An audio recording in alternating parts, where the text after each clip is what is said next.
Good evening, ladies and gentlemen. It is now 5:30, and I will call this regular work session of the Burnsville City Council to order. Our work sessions are very informal, and we have a lot of folks in the room. So we're going to go around the table and introduce ourselves, and then we'll also get the folks on the that are here as our guests this evening. So we'll start with you. Michelle Collins, City Clerk. Dan Gustafson, City Council. Vince Workman, City Council. BJ Jungman, Fire Department. Tanya Schwartz, Police Department. Jenny Rohde, Finance. Bethany Brewer, Strategic Initiatives. Alyssa Ryan, Finance. Quinn Hudson, CNH Architect. Brooke Jacobson, with CNH Architects. Garrett Beck, Parks, Rec, and Facilities. Jeff Thompson, Community Development Director. Dan Keeley, City Council. Hugo McPhee, Deputy City Manager. Greg Lindbergh, City Manager. And we'll start with you, Mr. Neer. Skip Greenhouse, Chair of the Experience Burnsville and Burnsville resident. Amy Burrow with Experience Burnsville. Paul Renke with Silver Oak Development. Joe McWayne, Chase Real Estate of Burnsville. Ken Francis with Kraus Anderson Construction. J.C. Rettlister, Kraus Anderson Construction. Welcome, everyone, and I'm Elizabeth Couts. I'm the mayor of the city. And Andrew, you just walked in. Introduce yourself. Where's your... Andrew Kilpatrick, Assistant to the City Manager. Very good. Let the record show that Council Member Kara Schultz is absent tonight. She has some family things that's going on, so. And the first of all, I need to let everyone know that this meeting is both in person and online. People can also join us on burnsvillemn.gov/meetings, or can watch this meeting on Comcast Channel 16 or 859. And the public can also participate through Zoom by joining us at zoom.us/join. And more information is available on our meeting webpage and in the council agenda packet. So the first item on our agenda this evening is the Municipal Facilities Pre-Design Project Update. And City Manager Lindbergh, are you going to tee it up before he goes to Director of the Parks and Recreation Facilities, Garrett Beck? I sure will, Madam Mayor. Okay. Thank you. Welcome, everyone. Tonight's presentation is the culmination of over 14 months of work. Really the last time that we talked about the pre-design municipal facilities project with the council was July of 2022. At that point in time, we had brought you an update to some space analysis that staff had done over the course of time. And the direction of the council was to enter into a pre-design phase of the facilities project that would really capture all of the information that the council would need to talk about doing municipal facilities projects right. We used the Fire Station #1 project as an example of what doing it right might look like, to apply the same guiding principles to the projects. And tonight what we have in front of you, which Garrett will kick off for us, is a presentation of a full report that's available both in your packet and online. And he will then allow Brooke and Quinn from CNH Architects to walk through the specifics of not only the space needs assessment that we've completed with the idea that we would be designing or creating municipal facilities for the next 40 plus years for police, City Hall, Fire Station #2, so our second fire facility, and also our maintenance facility. So staff will walk you through that information tonight. Again, the full report that CNH and staff have pulled together over that time period is available in your packet. We also have some other visuals and helpful aids that are coming around the table right now. So with that, I will turn it over to Garrett to kick the presentation. Thank you, Greg. Good evening, Madam Mayor and council members. Tonight, our project team is here to update you on the work that we have accomplished since we last discussed municipal facilities in July of 2022. Our agenda for this evening has 5 components. We'll start by reviewing our guiding principles, which have been a fundamental part of our facility project work, both past and current. We will briefly look at our history which includes the process of how we do facility projects, the key takeaways from our 2022 space study, and the goals and direction that the project team had for this pre-design project you'll hear about tonight. Our consultants from CNH and Kraus Anderson are here to take us through the actual pre-design process and to be able to provide information about the details of the cost estimating. And then we'll wrap up with staff providing information about potential funding options. So again, as I mentioned, our guiding principles are really a fundamental part of how we do our facility project work. They're a reflection of our strategic priorities. They help guide and inform our project team and how we go about making decisions. And if we encounter conflicts along the way, that's a signal for us to re-engage with our council, to discuss what those conflicts are, to try to get clear direction, and to better understand what expectations are and how we best move forward. So here are those 8 guiding principles that are part of this particular project. We are welcoming to the community, sustainable, clear communication, healthy, efficient and effective, safe, functional and flexible, and fiscally responsible. And what I'd ask or encourage is, as our consultants take us through the design solutions, that you look for the variety of ways that we've really been intentional in incorporating these guiding principles into potential design solutions. So our process, in an effort to be both efficient and effective and to clearly communicate, we do have a process for how we go about doing facility projects. Step 1 is to really kind of understand, are there needs? And if there are needs, what is the scope of those needs? And so often in this step, we are looking at doing a space study. It really provides some high-level solutions to understand and inform staff and council if there is a desire and a need to go deeper. If that desire does indeed exist, our city will put together a team that involves staff and an architect, engineer, and a construction manager to help us come up with solutions in the next steps that follow. So in that step, we're here at schematics or pre-design, and in this case, we've dug deeper. We're looking to fully understand what those needs are, and we're looking to come up with solutions that can potentially meet those needs in the future. From there, if we move to the next step of design, that's really about revising the schematic designs, refining them, developing them with more details and specifications, which can ultimately then produce construction documents. And then we have the ability to then put those construction documents out to bid and ultimately select a contractor. And once all those things are in place, that allows us to then move into the actual construction phase, which involves building the project and celebrating at the end. So, as I mentioned, we are in step 3. Okay. So the pre-design process, in this step, that really was our opportunity to dig deeper and to fully analyze what the needs were, to make sure that any new information since the space study took place could be incorporated into this process. It also involved the need to take a look at whatever solutions met the needs, could those needs actually be delivered on existing sites? And so that we wanted to make sure that that was a possibility. We heard the need to make sure that any solution that we look to put forward, that it would meet 95 to 100% of our known current needs and any future needs that we could foresee. And then, as mentioned earlier, any project should be a project that we look back on and say, yes, we did that project right.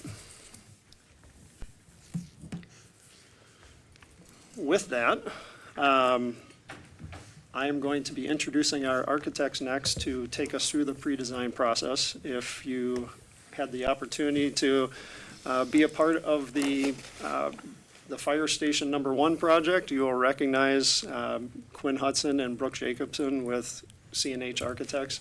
I know I can speak for our project team when I say it's been a pleasure to work with them, not only on that project, which was done right, but also on this project to get us here tonight. So with that, Quinn, Brooke, thank you and welcome. Yeah, thank you, Garrett.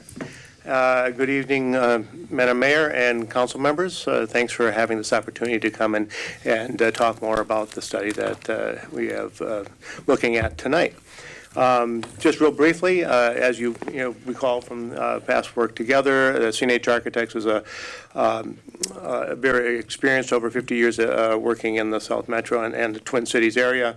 And we've been, obviously had a longer-term relationship with the city of Burnsville, and look forward to doing additional municipal design with you as part of our leadership in that field. So with that, I will just dive into what we're here to look at tonight.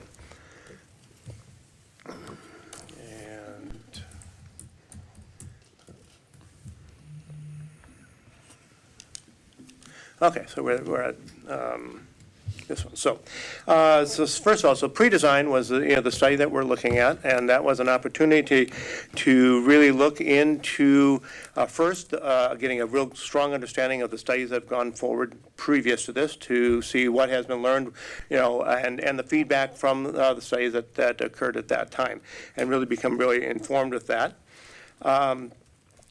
From there, we went out and had many meetings with staff to learn about the large scope aspects, working with the executive team, but as well meeting with a lot of the mid-level staff throughout the departments to really learn what each of the departments in the different facilities that we're looking at tonight do. So there was a lot of interaction, learning about that, focusing not on just what their current needs are, but really starting to look more at and in depth at what's changing, what the future needs are, so that we're really trying to get a good understanding of where the facilities are headed, from that perspective.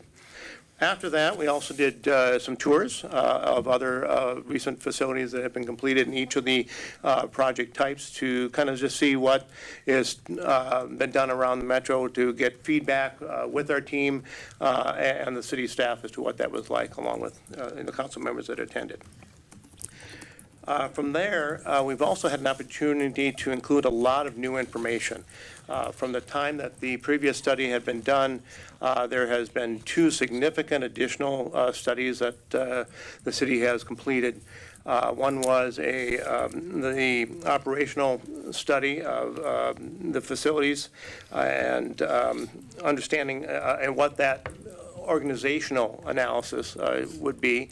And the second major one was a study on the police staffing needs that really dove a lot deeper into what current needs are and what future needs will be within that department. And both those were very helpful in building a better understanding of where this project is going, what the needs of the city are, and really identify those as part of the goals of this study. And of course, as we talked about before, our last step was incorporating the direction that we heard and were given from City Council, to make sure that we're looking forward and that we're doing it right, and really that we're providing solutions that will serve the city for that 30 to 40 year goal that we're looking at for this process. So with that, this next slide shows really what we learned. And a significant part of what came out of that, just in the size and square footage. So this is a comparison of the different facilities that we're looking at as part of the study. And it evaluated, first knowing the existing square footage, but in second, what the initial study that had been done prior to our work here had shown. And really, what did we learn from the meetings with the staff, from the studies that were done during this process, and really identify what are the needs and where does that really lead for this future in this pre-design study. With that, you can see, first of all, that in the pre-design column, the third one over, that under the police department's needs, we're looking at really 110,000 square feet plus as what they need to operate now and into the future. And that was a significant increase in size from the previous study.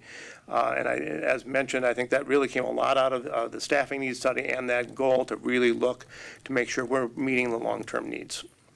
So next one down is City Hall. That one we're showing a little over 99,000 square feet of needed space to meet the long-term needs of City Hall.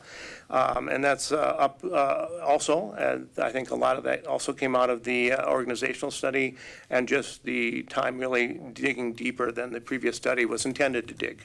So with that, we have significant new numbers on that. Pre-design in the maintenance column was showing a space needs of 172.8, so almost 173,000 square feet. That is up just a bit, a little under 13,000 square feet from the previous study. So that one, the information was closer to the goals, and the new organizational studies didn't show as much of a significant change in growth.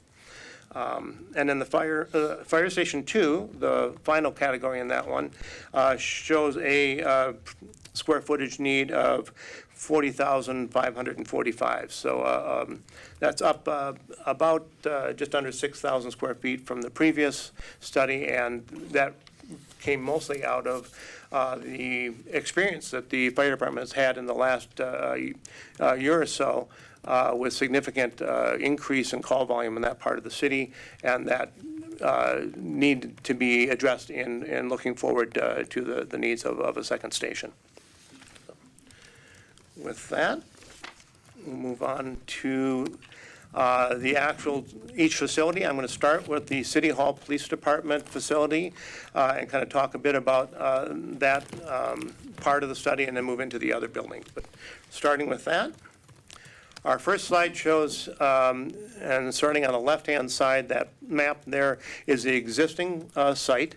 And one of our things that we really learned a lot about and spent a lot of time investigating at the beginning of the study was what are some of the constraints that really impact this combined City Hall Police Department site. First of all, in the blue. The dark blue areas are the existing stormwater ponds in a kind of a somewhat full state, but that are around the site. So there's the major one on the lower right, and then the upper two on the upper right and mid left upper part. So those are the existing ones in normal stormwater flow. But as we learned, this site is part of a much larger regional ponding stormwater system, and so the neighborhoods to the south flow through here and on its way onto other areas. So the second color we have is the light blue, and that shows the rainwater levels under a 100-year rain event. Obviously, as we've experienced, we know we've hit those in the last handful of years, and they come way more often than once 100 year. And so as you can see, that really impacts that whole back portion of the site. So with that, we knew that we needed to avoid those areas as we looked at how to expand these facilities. The last constraint I want to point out is the kind of gold area to the middle left of the plan, and that area is some significant utility infrastructure for the pump lift station and that part of the building and the site, excuse me. And it's also something we're looking at trying to avoid. So with that, we started looking at what are we looking at to potentially provide the additional square footage that the space needs analysis portion of our study identified. And so the plan on the right-hand side of the screen is a conceptual site plan that shows the existing building down the middle portion, and then additions that are avoiding that stormwater area, because if any impact we do to that stormwater area, we have to resolve, because that's area that is needed to respond to that regional storm events. So with that, the additions happen around the front and back of the police area, the garage around the outside, and then on the City Hall side, there's a significant addition that is moving out into what the parking lot currently exists. Other things to kind of quickly point out is the parking is shown on the front. It's been realigned to address the changes in the building. Additional parking is picked up in other ways, and so the parking shown would meet the day-to-day needs of the City Hall and Police Department. We also have clarified the access to trash and deliveries for the City Hall Police Department with an entrance off the North Street, so that we're not going through the secure portion of the police yard to get to trash and deliveries, to clean up that security aspect. And then there's also opportunities for having some drop-off and plaza at the new front of the building. So we're looking at ways to create welcoming process through that entrance area. We are now moving into the actual floor plans. This is an overall floor plan of the upper level of the City Hall Police Department. And a couple things I'd like to point out at this level, and then we'll get into blow-up plans that we can see in larger format. But first of all, the colors that are represented here, I'll start with blue and the police department. And I'll mention that throughout the process of the study and the pre-design study related to the City Hall Police site, we were looking at starting with the needs of the police department, because we knew those would expand out and around and needed to expand into City Hall. And so with that, we were starting with those needs, and then we would work around the rest of the needs for the site. And so that's the blue. In the red tone, we have the city staff office areas, and that's what's showing up through those areas. And then the green is public areas, and that's something we'll talk more about, but significantly, we've located all the major public interface areas of City Hall on the upper level in that green shown there. And we'll look at specifically what's located in that in a minute. The last thing I want to point out, and it's maybe a little bit hard to see on the screen here, but there's a red dashed line that surrounds the current outline of City Hall. So that'll show up in the future slides as well, but that gives you something to compare to, so you can identify where the additions start and the different aspects of that. So with that, we'll look in a little bit closer. So this blows up the upper level, the police office portion of the design. You can start to see the outline of the red boundary a little better there, and identify that that there's some addition out to the right side of the site and some to the left, as well as some of the police moving up into City Hall. Overall, there is over 14,000 square feet of police department needs that are shown needing to move into City Hall portions of the building. So that's a significant impact on the design and layout of City Hall as well. So with that, I will kind of go into a little bit. Another thing I think we'd learned from these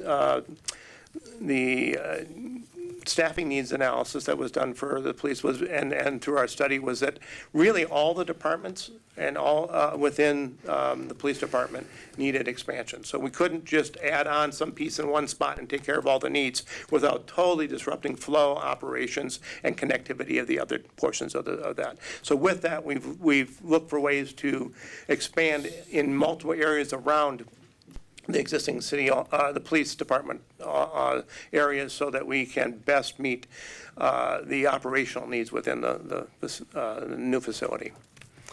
So with that, we've expanded departments throughout that upper level. There's a new entry on the right-hand side for the public area, and then just general expansion throughout the other areas, and like I said, up into the City Hall as well.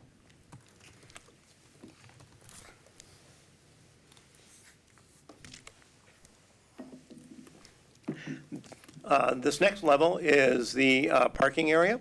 So this shows a significant need in expanded patrol car parking. That was identified early on that there is a significant additional need of parking. The existing one that is being outlined there shows what areas already have parking, and then around that, to the left and the bottom of the screen, is new parking. One of the things that we looked at and within this process on how we positioned this was this alignment allowed us to expand the parking while keeping the majority of the existing building in place and operational and workable. The left and right red lines are the exterior walls. Those can stay. Only thing we need to do to make this function is to take the non-bearing bottom wall off of the parking and expand through that. So that was an efficiency that was able to be realized in the design process. Okay.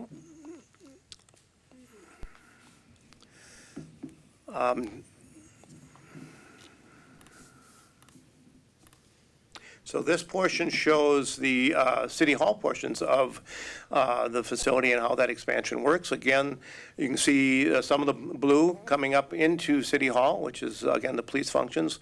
The red is staff, and the green is the public areas. I'm going to start with public and just talk a little bit about some of our focus on how that is placed and what we're trying, our goals and that we're looking to achieve with that. First of all, there is a linear lobby area with a prominent front entry. With that, we wanted to make a very clear opportunity for those visiting City Hall and police areas to understand where the entrance is and how the flow goes through that. As you enter with this lobby that extends along the front to the back portions, allowing for a service desk, reception desk, on the left-hand side, and some other support conference rooms, things like that.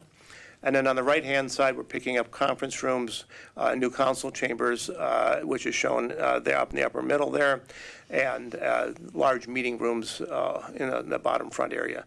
With placing those elements in the front like that, it became a very connected, welcoming element. We wanted them not only to, as people come, have quick visibility to reception, but also have a good view right off towards the council chambers so they feel welcome to events that are occurring in here. So we're providing a lot of different support elements through that around council chambers, as well as support areas around the large meeting room in front. Yeah, and both of those have nice views out. The council would have a side view out over the pond and back, and the front would have, meeting rooms would have view out into the lobby, the patio out front and the entrance parking. So that was a major focus on how we orientated this. The piece to the left, the red portion, is really the police offices, City Hall offices, and that is being positioned with different departments around, and there was a lot of thought put into where the different departments are located, with the idea that those that have a lot of interface are located in similar areas, and that they would then connect with each other, as well as the departments that have more interface with the public would have a closer connection to the lobby spine through that side for counter areas. In addition, one other thing I'd like to point out in this opportunity was that center resource area where the arrow is there. That really is an opportunity to connect all the different departments in a resource library gathering collaboration opportunity. And so that was something that we really wanted to make very central to all the staff area in that process. So.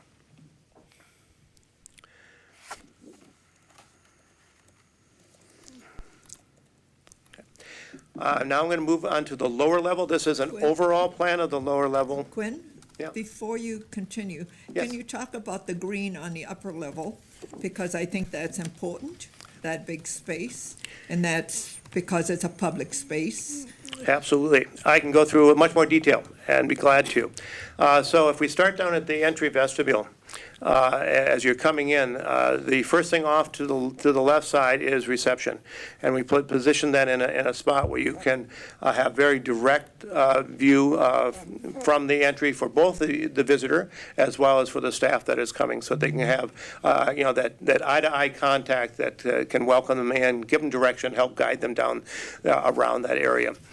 As you come down the left side of that main lobby spine, the first areas there are some of the service counters, as you can see that they're attaching. Then there's a general conference room that's used for planning and other common connections with city staff and public. And then as we move back, there's a significant larger conference area there. We're calling kind of the fireside family room. It's really a very casual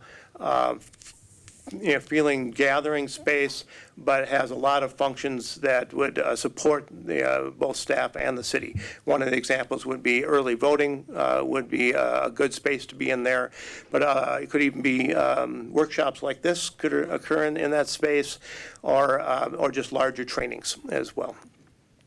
As we're in the back and we cross the lobby area there, we start to pick up a few of the additional conference rooms so that we have plenty of opportunities to be able to meet and not be overbooked with conference space, which is certainly a current issue. And then as we come down, there's bathrooms, support areas in that center corner, and then a special conference area for the council, as well as a major council chamber through that area there. Our goal there was to have a very open council chamber. You'll see in some of the images as we go later on, so that there's a lot of glass on the south side, or excuse me, on the left side, and even the opportunity potentially to open up the glass wall and have overflow opportunities out of that. From the outer side of that, there's also a lobby that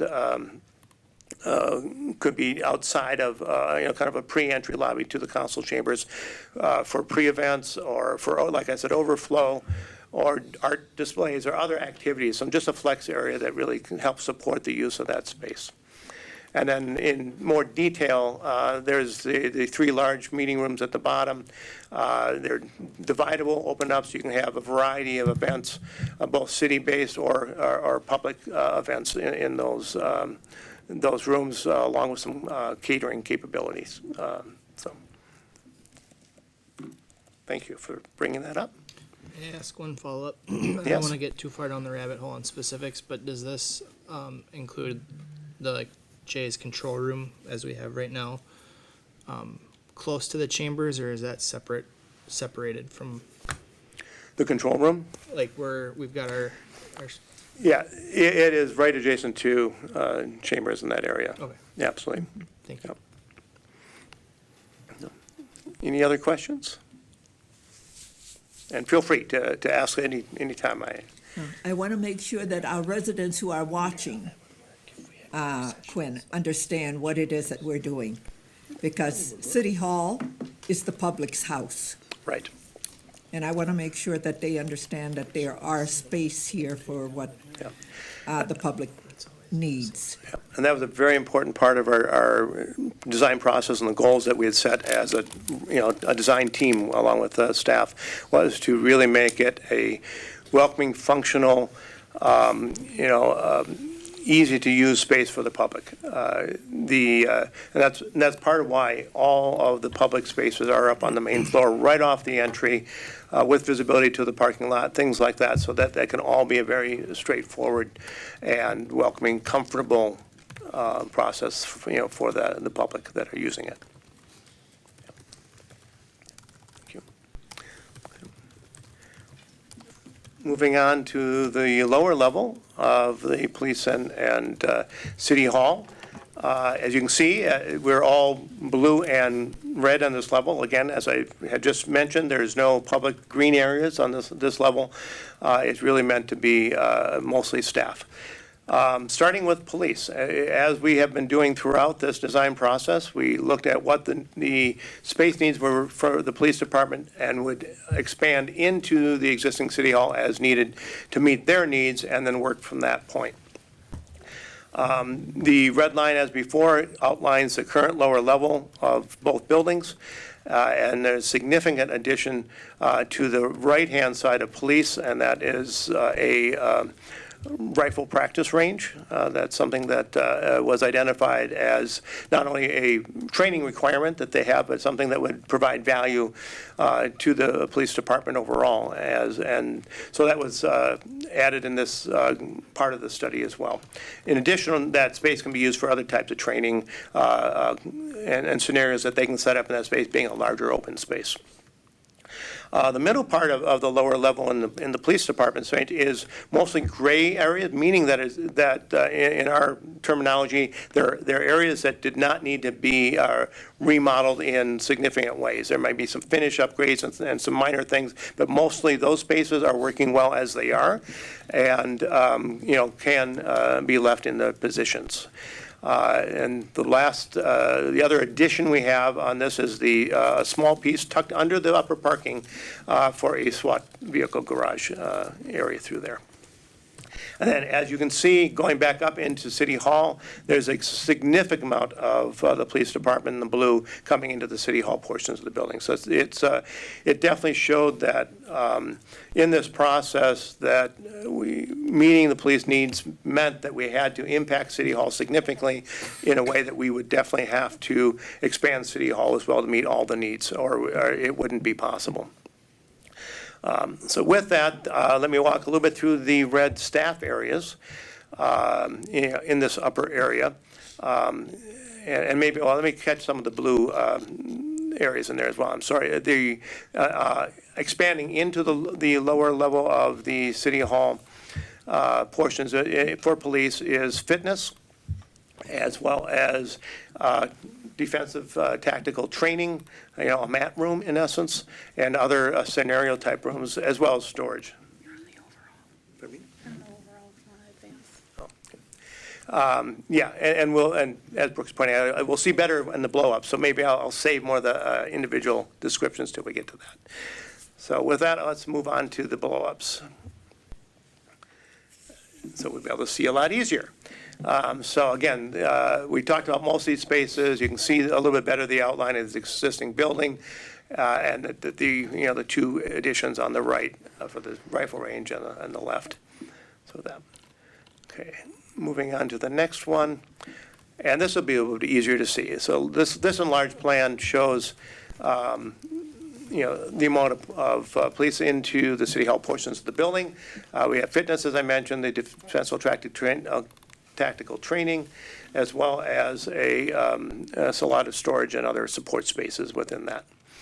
As we move from that, the other areas that are moving into the red for the staff portions of this portion of the lower level, we really have mostly support elements down in this level with two departments. The facilities and IT would be in this area, and those are both positioned in the back portions with lots of lights and window in the areas that are currently offices or meeting rooms in that area. So in those areas through there. After that, as we come around, we're looking at having additional conference rooms that can be used by staff. The staff could bring public down to that, but that would be on an invitation for a special meeting if the need was such from the upper level. We also have the break areas for staff, wellness, more fitness, just this additional staff support and well-being spaces within that portion of the building. On the left side of the lower left side through there is more storage. Some of it's more dedicated, longer-term storage. Kind of at the angle portion is some voting storage, secure areas in that areas up to there. So we're kind of taking advantage of the inner portions of that lower level where light is harder to come by to use for storage areas. And our final element in the lower level is a basement parking garage area for the city-owned vehicles that are not police vehicles. These are from the rest of the City Hall departments, so building inspections, IT communications, and a variety of other vehicles that are currently mostly either around at other buildings or mostly just parked out in the parking lot all the time, out in the cold weather, and with the implications of that for the durability of the equipment. So with that, that kind of rounds out the lower level of this. Yep. Just a Dan? question on how many parking spaces are there? So we Standard currently, size vehicle? yeah, in the city side staff garage, we currently have planned for about 25 spaces. There's room for several more, but we know of 25 vehicles at this time, and then there's several areas of storage too. It was noted by a resident that a lot of the parking spaces in front of our building are taken up by city vehicles, and with City this, vehicles. Yeah. Right. you noted that some of those vehicles might be parked in other locations, but they might be relocated here. Yeah. It would be helpful to know how many spaces would be preserved for visitors in our exterior parking lot by utilizing this downstairs basement. Yeah, and that was Like all part of what inspections it's and- hinting at. I don't know if we know the exact number of stalls out in the Mayor front, and but Council, the simple answer would be anything that's currently external or in the parking lot, there's space plus room to grow in the interior parking. So we would be taking all city vehicles, putting them inside, which would open up parking space for the public on surface lots, and also, from our perspective, likely prolong the life and well-being of those vehicles.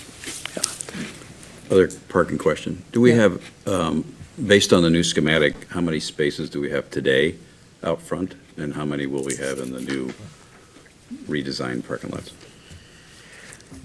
Yeah, Brooke will look and see if she can. Yeah, no, I do find have that. So, so for your existing parking stalls, so for general parking, there's 134 stalls. The secure parking for police, outside, there's 43 stalls. I'm just speaking The of the outside. lots in front. So- that Visitors and. Yep, so that'd be Visitors the- and the residents would come. 134 stalls. 134 total out, all? For total out front, yep. Okay. And then in the new design, we have 118, so we're a little bit less, but we're also taking away, all of the city staff and moving them inside. Yeah, The a furthest small staff net gain, vehicles. but we'll. Yeah, but I also saw that you'll just have to cross Civic Center Park for Yep. additional parking area. Correct. Yeah, And that there is a walkway. Yeah. and we're looking And- at So creating a it's no safer different than what the connection to that. hospital has. Yeah, and I believe in that 118, we're counting that parking lot that's directly across, but there's additional parking beyond that, but we just Yeah. counted that kind of initial lot across the street in that count. In the 134, you're saying? In the 118 Or 118? for the new design. You're including spots across Civic Center? Yep, Or just that initial lot where we have that right through there that Greg's pointing to. Okay. What do we have on the near side of Civic Center? Yeah, how many are we going to have in that design in those two spots, or those two parking lots? I Looks like think they're- we were in somewhere in the 80s. I don't have that specific quantity. Okay, so we are going to lose some convenience for our residents to come to City Hall from the standpoint of some will have to park across the street and walk, where today they may or may not have to do that. Sometimes they do because there's a lot of spots being taken up by city, but net, we're going to lose spots. Thank you. One of the things that I would add, Mayor and Council, is the design obviously takes City Hall and pushes it quite considerably into the parking area, to your point, Councilmember Keeley. The idea to Brooke's comments would be to make a much more accessible, pedestrian-friendly experience Right across there. Civic Yeah. Center. That opens us up to the complete redesign of the ice arena circle garage parking lot that was put on Yeah. pause for this project. But that connection would be far more convenient across Civic Center, and it's a direct entrance into the spine of the building that Quinn had talked about. So in our conversations, well, the existing parking lot comes closer to City Hall. City Hall itself pulls into those parking lots. So the access across Civic Center, we feel, would be a much more pedestrian-friendly and intentional experience to kind of integrate campus parking as opposed to being separated Yeah. by Civic Center. Okay. Thank you.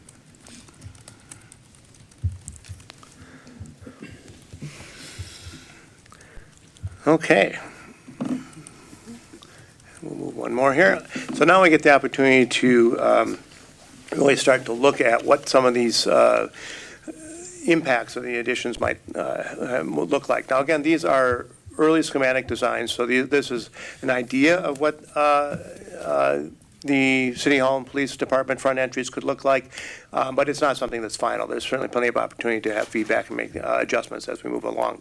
But our goal in doing this was, first of all, to consider that experience, making it welcoming, having a lot of daylight, and yet having an image that was contemporary yet dignified, something that was more timeless, not something that would either quickly look aged or trendy.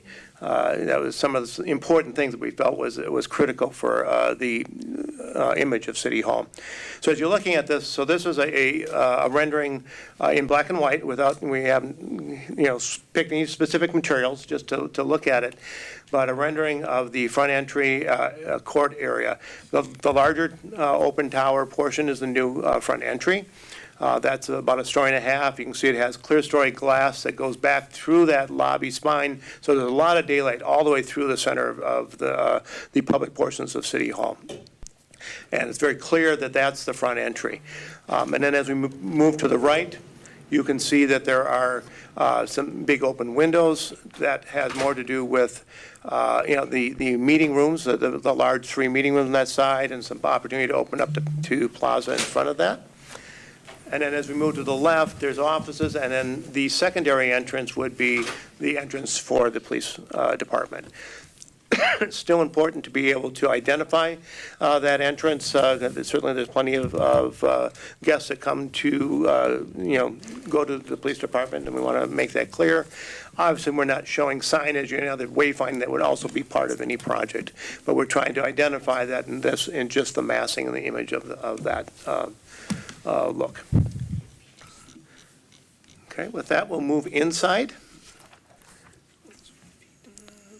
So in here we have 2 images, and all the images we're going to have on the inside are really down that main public lobby area. So the first one at the top of this screen is kind of standing just inside the vestibule. As a guest comes in, they would be able to immediately see the welcome desk, the reception area.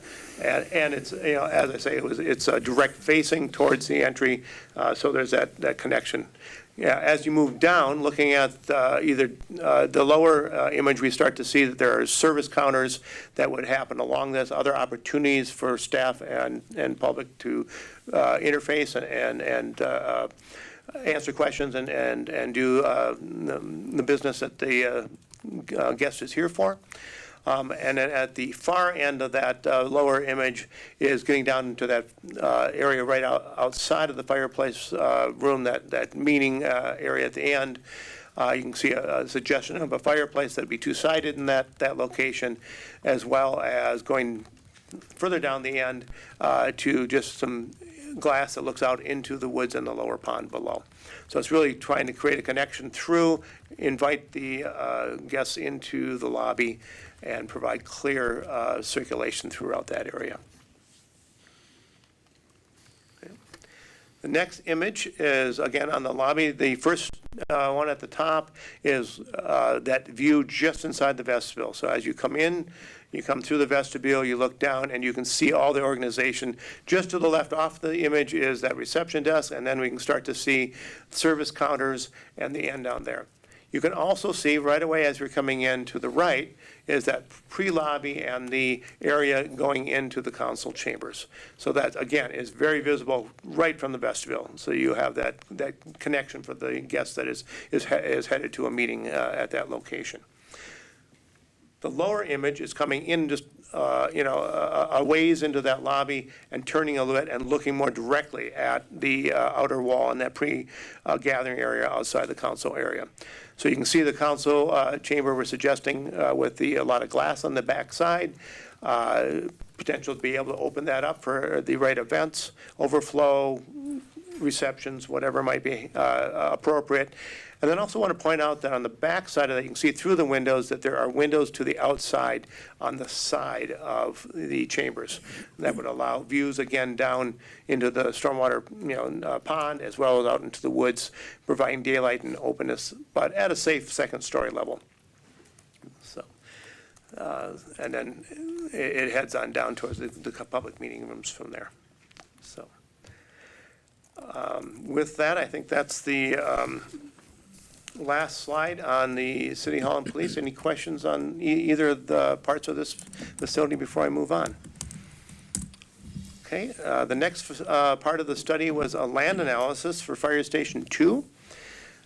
So the goal of this study was really to look at site fits, evaluate response times, look for operational efficiencies, effectiveness, and what's working well for the fire department in a site, and look at different properties. I'll start at the top, looking at site fits. We identified with the city staff 3 potential sites for Station 2. 2 of which were privately held, and 1 of which was a city-held property. We looked at each of those sites for functionality for the fire operations and the station on that site.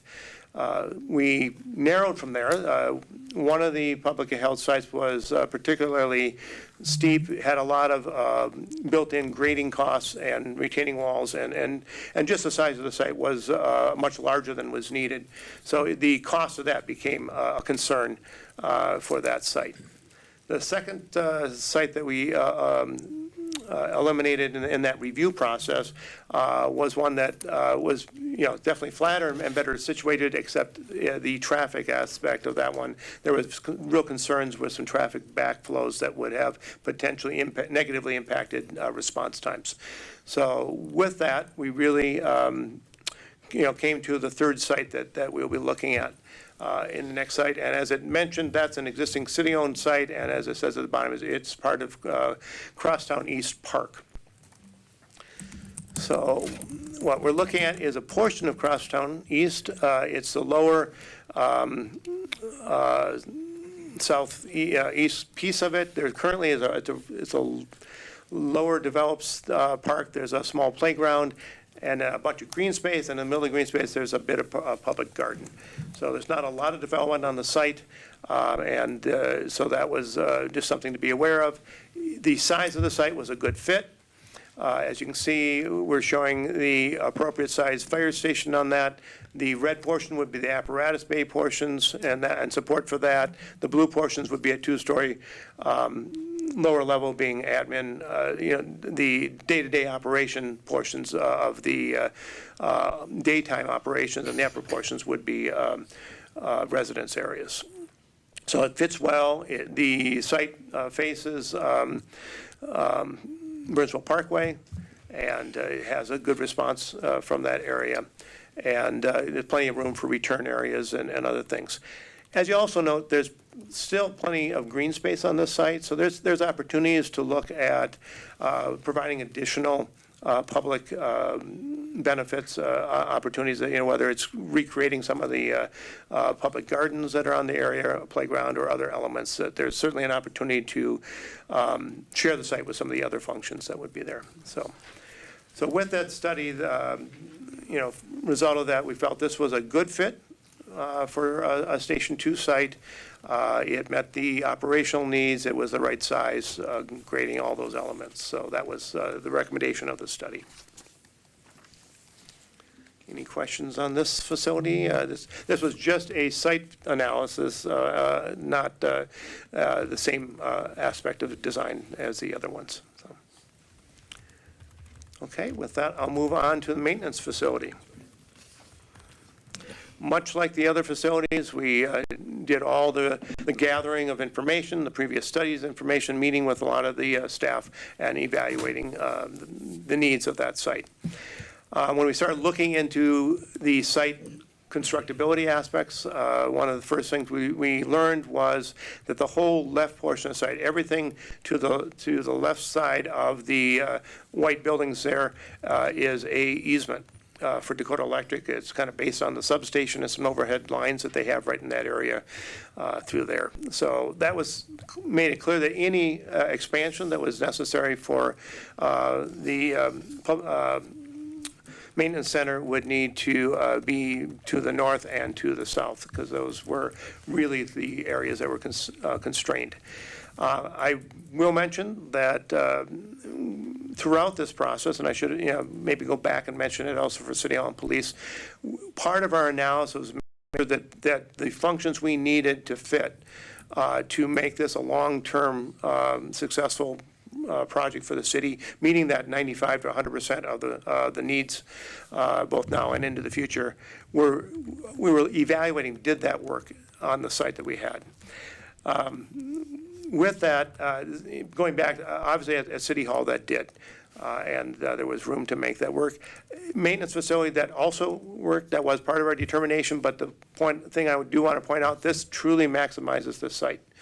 At the end of this expansion, were that to occur, there really is no additional expansion on this site capable.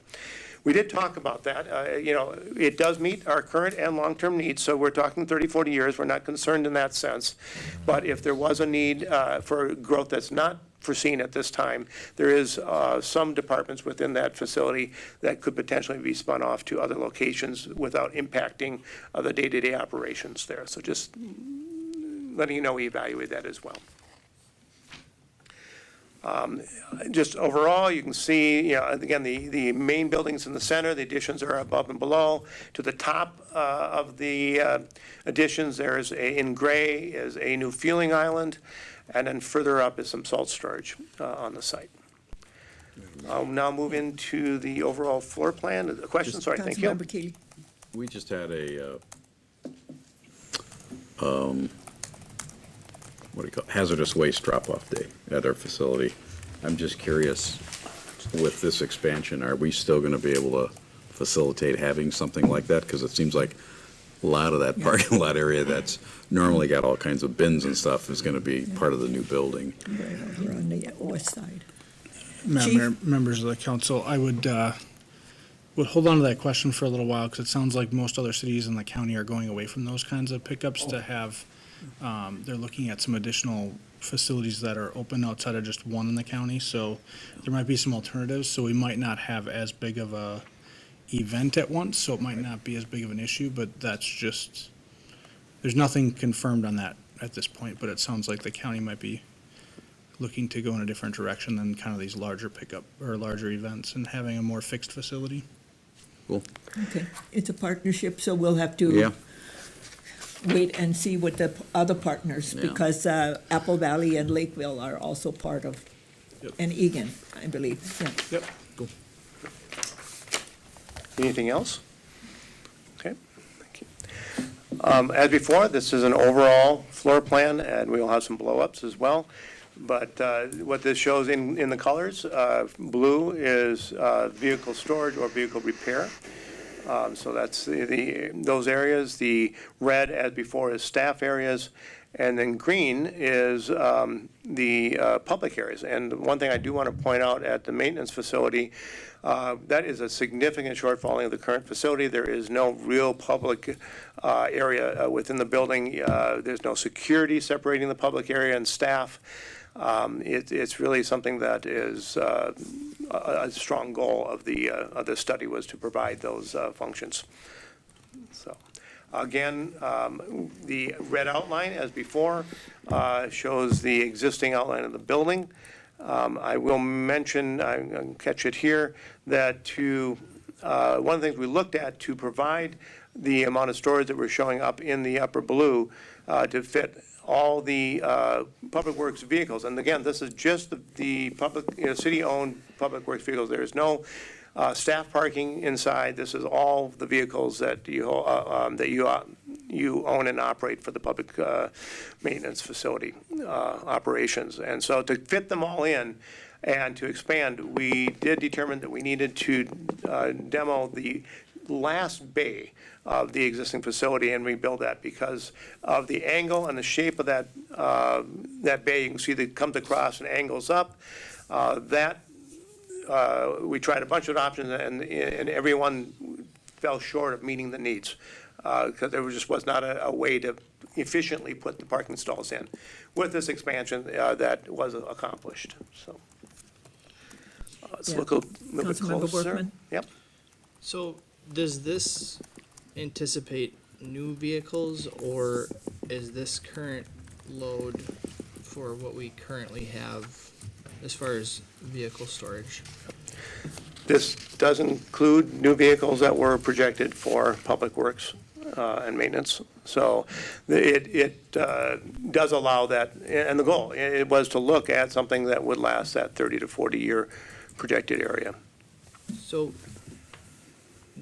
this current plan, the extension, considers, for the most part, the inventory of vehicles that we currently have now.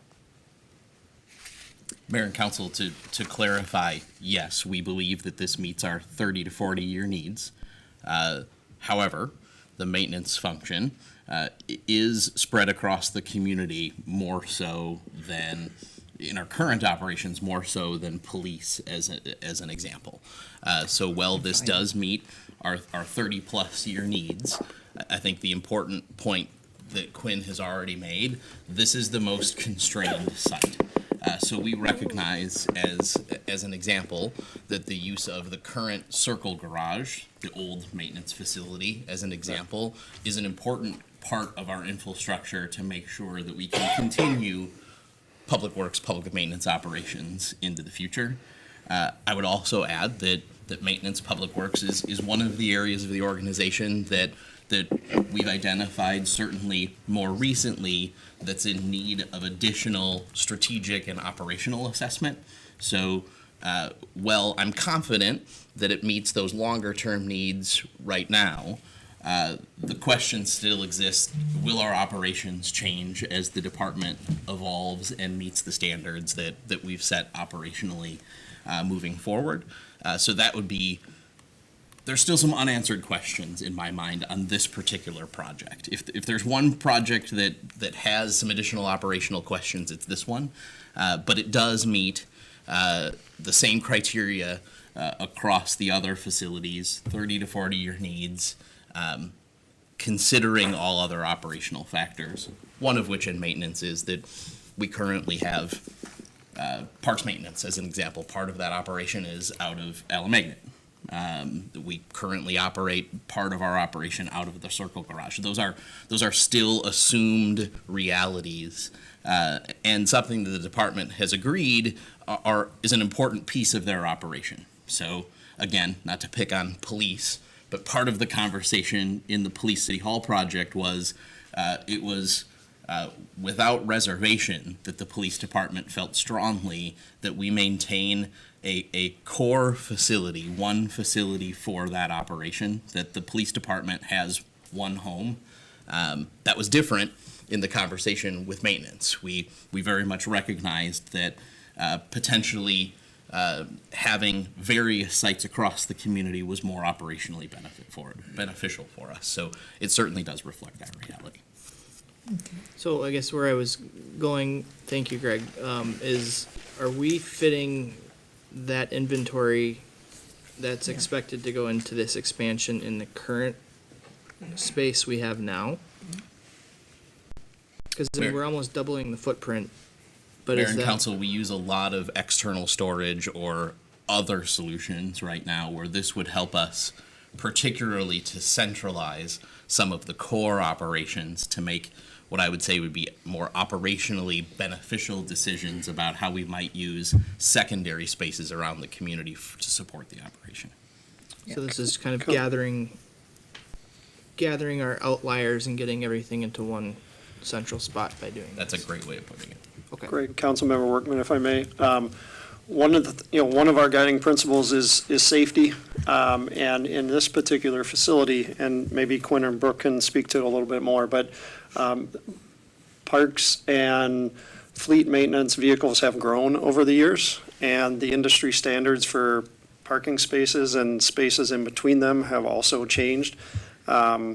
So this is a reflection of the appropriate size parking spaces, which reduces the amount of door dings and improves safety we saw that in the fire department when we went through that project, right?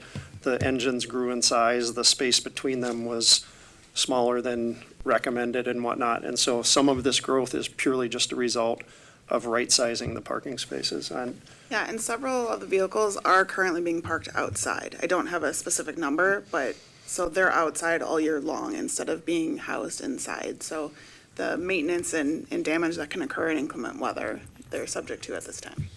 Are our oversized vehicles being stored inside, like our plows and dumps and everything? Those are currently in the garage, right? Mayor and council, that is correct. Okay. Thank you for that clarification. Quinn?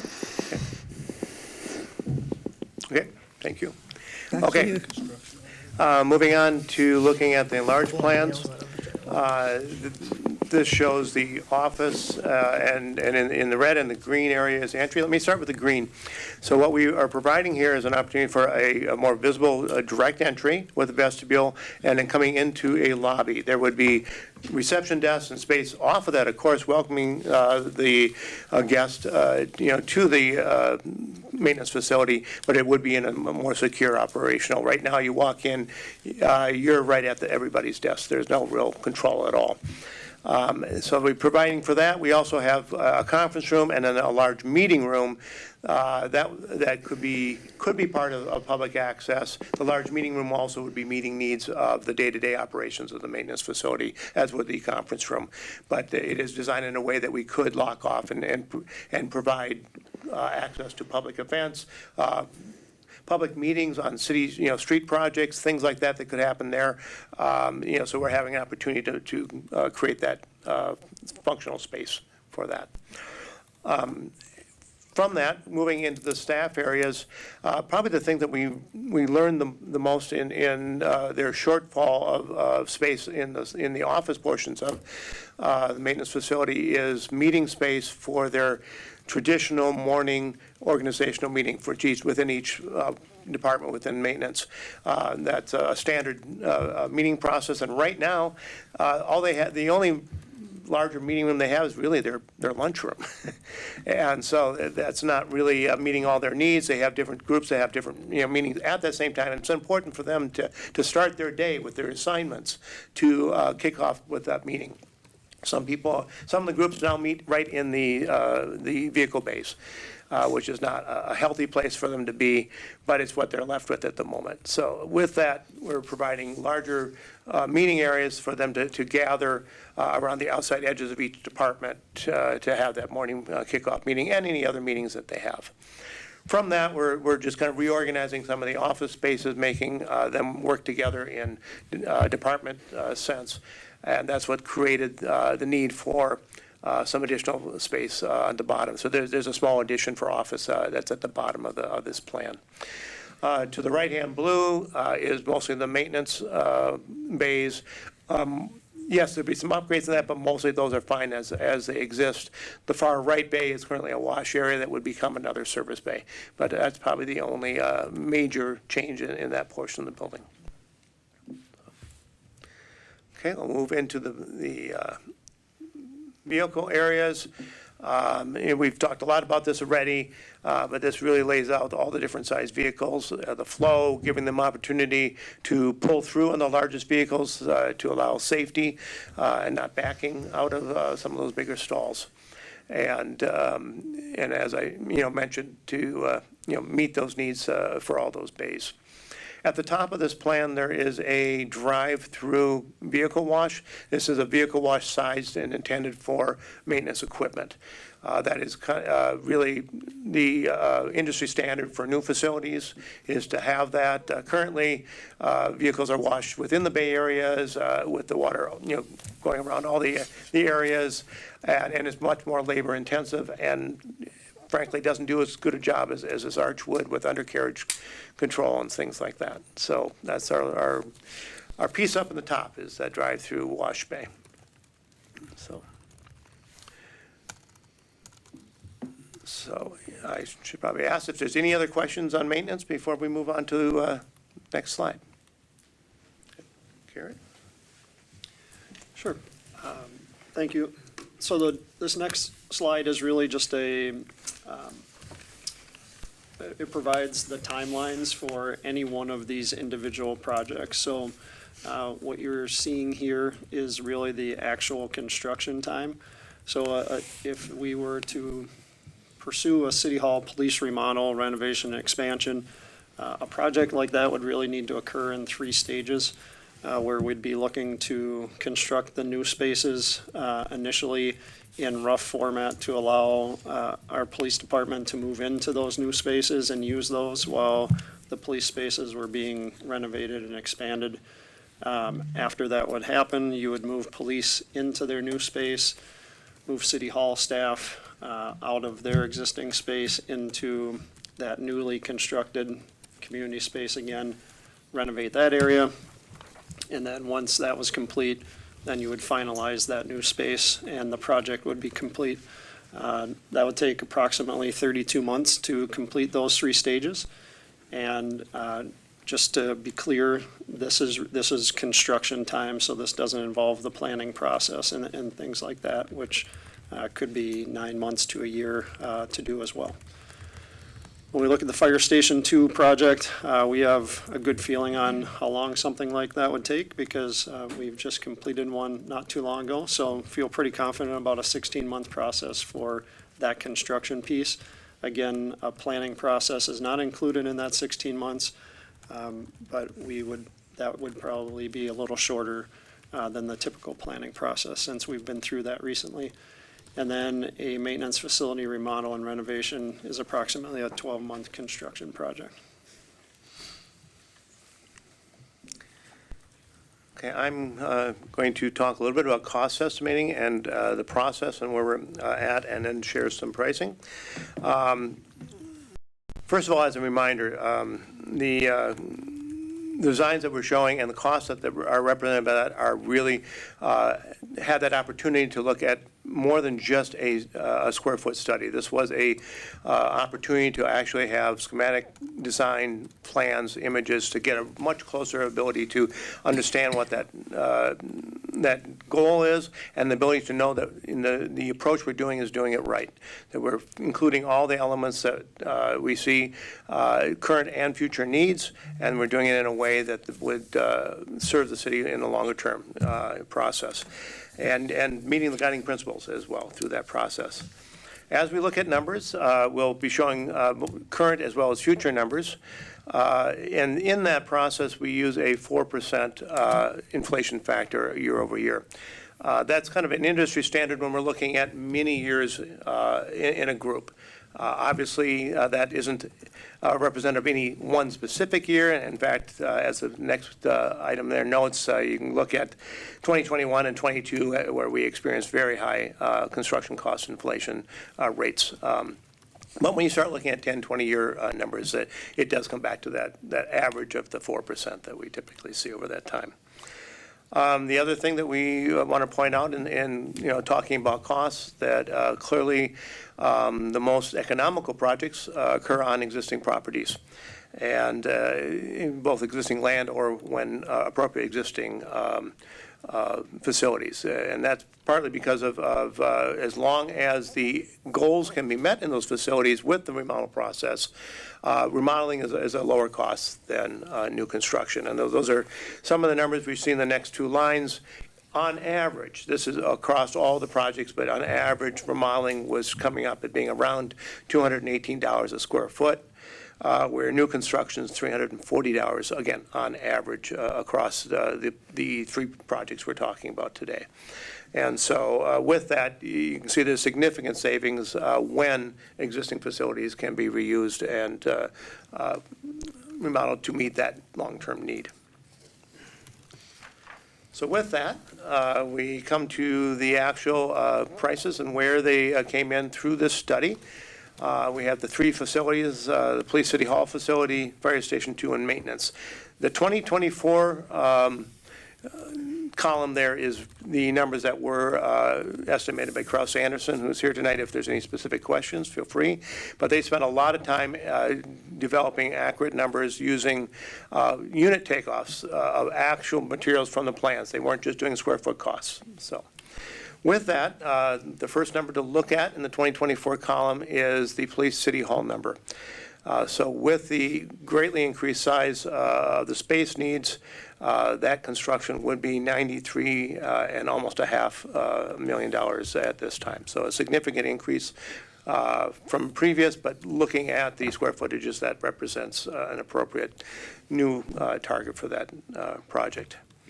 Looking on Fire Station 2, that's a $25 million project. Again, as you recall from Fire Station 1, that's definitely a different number than we had back then. That's been enough years that those inflation numbers have made that impact. These numbers also are total project. They're the hard costs of the facility and soft costs as well. So, and then our third number there in 2024 is for the maintenance facility at $54 million, a little bit over that. So those numbers then are inflated out, so you can see, depending on when a project was to start, what the potential cost would be for those individual projects up through 2033. Yep. So with that, I'll pass it off. All right, I'll just touch a little bit on funding tonight. As we looked at what possible funding paths there were, we've been working with our financial consultant and come up with some preliminary paths. Certainly projects of those magnitude would require the city to bond, but we've determined some preliminary funding paths for that debt service. And based on council direction, we're prepared to come back and present a more in-depth analysis of what those three options are. We've looked at a property tax levy only, franchise fee only, or a combination of property tax and franchise fees to support the debt service on a possible bond issuance for these projects. As we go forward, that would be something staff would be prepared to come back and do an in-depth presentation on that in November. That would also include impacts to payers, either property tax or franchise fee payers.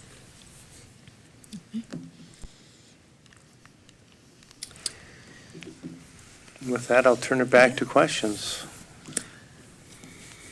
I don't have questions. I just have remarks for our residents and our citizens who are watching us tonight. This is not the first time that we, as the mayor and council, have seen this, because our staff and our architects would take us through individually, not together, just individually. So we're not violating any open meeting laws about what's going on and the progress, so that they can get information from us.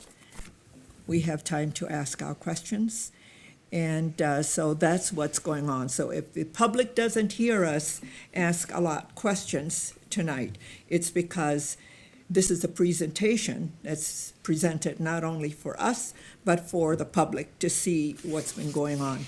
But that doesn't mean that we have not had this information as we kept going through. Our staff has kept us abreast of the process and what we are at. And they have followed our directions where the priority is police and city hall, and fire station 2 as a second, and then maintenance as a third. So all of that is also in all of the meeting minutes. If anybody wants to check on any of that, it's included in all of the meeting minutes, not only all of our work sessions, but any council meetings that had anything to do with these projects. And also the funding mechanism was also part of the discussion at one time. So those are just my comments for our citizens, so that they understand. If they don't hear questions from us tonight, it's not because we are not interested in this. We've been made aware of a lot of this information. And tonight, this is information only and an update to the public, to us and to the public. So I don't know if Councilmember Keeley. Go ahead. Well, I think it's worth pointing out, to make it very clear, that these numbers are shockingly large to everybody, all of us, when we first saw them. And the public should know that the reason that there's a 10-year schedule of costs based on the 4% accelerator is we are not going to do all three of these at once. No. Nor could we even physically, whether we can't fund it clearly, but we couldn't physically do it. And the police and city hall project is the one that we've felt that is the most important and would get teed up first, but probably isn't going to start in 2024, the first year of the scale or the chart. So because we have to now work on the funding for that. So this is, these are big, scary numbers. We have some of this that we've been planning for, but not all of it for the police and city hall portion. And we're going to have a lot of discussions about how we're going to fund this.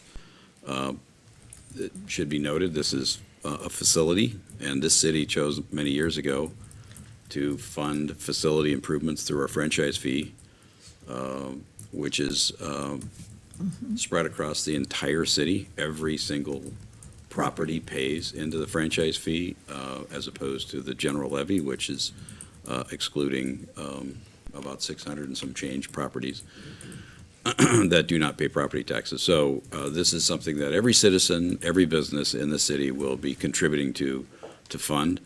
The other thing I'll just close out is we're a very old city, and these are the things that we knew years ago were coming.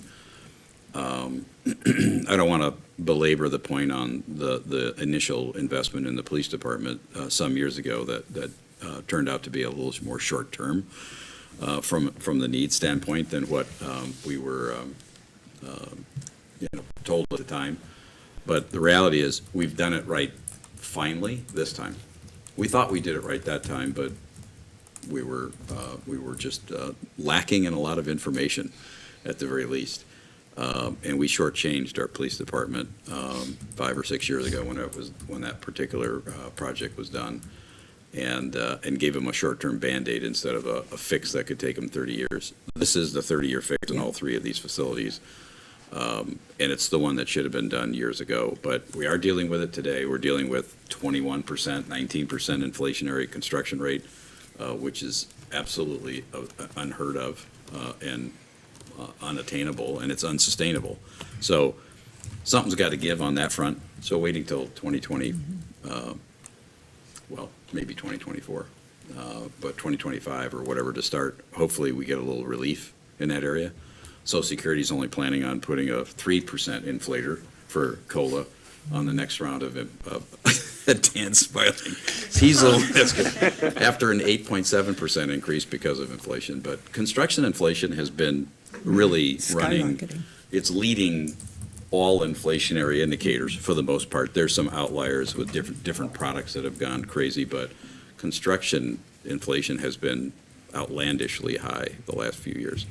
So we're hoping that comes under control for all our benefits, the taxpayers and even the private sector, because they don't like paying 21% inflationary increases in building up projects. So thank you. Yeah, thank you for mentioning that we've been seeing this, that we needed to do improvements in all of the facilities and then getting into finding a funding mechanism to improve facilities for the people. Thank you for making our residents aware of all of that, and we'll come back to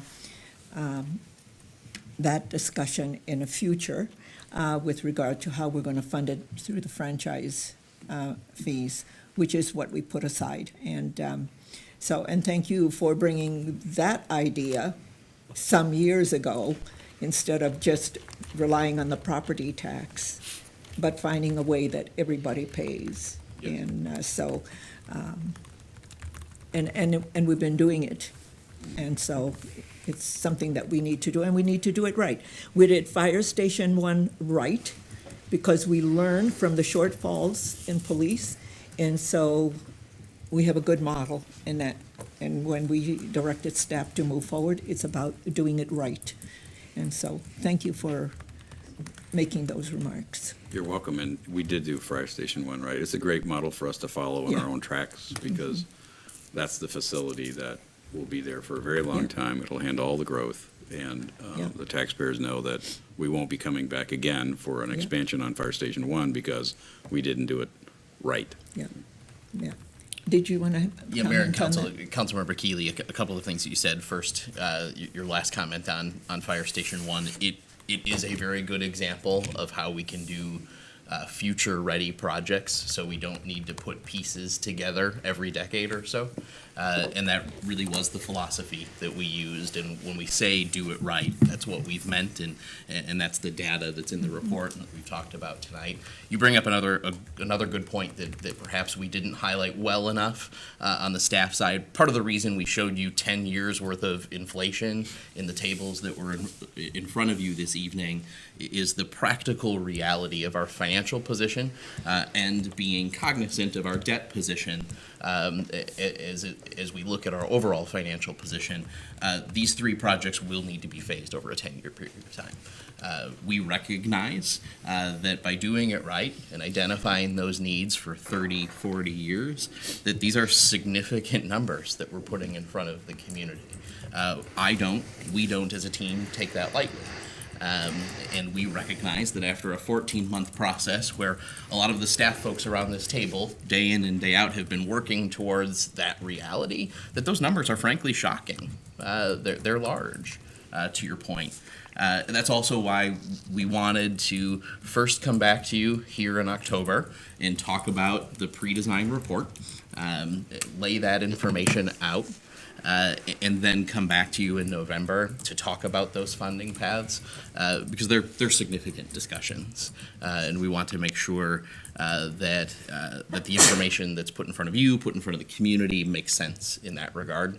I'd also say that the one last thing to your comments, be it 2024 or 2025, that first column of data, it's labeled 2024 in this presentation. Those cost estimates are the believe it or not, there's spreadsheets upon spreadsheets that our friends from KA as partners with CNH and staff on this project have put together very detailed cost estimating at this point in time. We do believe that those 2024 numbers, should the council decide to move any project forward, that those would be realistic shovel and ground numbers. That first column is the target that staff has identified if we were to move a project forward, or if the council were to decide to move a project forward anytime in the near future. So we've tried to be very specific with that information so that there aren't surprises down the road. Certainly, we'll come back to you next month and present not only more details on that cost estimating, but also what those possible financial paths forward could be should the council decide to move any one of the projects as presented forward. And the other part that I would like to see when you bring all of that is the debt that's going to roll off. Because I think that's a complete picture of looking so our residents understand that as we take on more debt, there is also debt that's rolling off. One of those debts is the Ames Center. It's in 3 years that rolls off?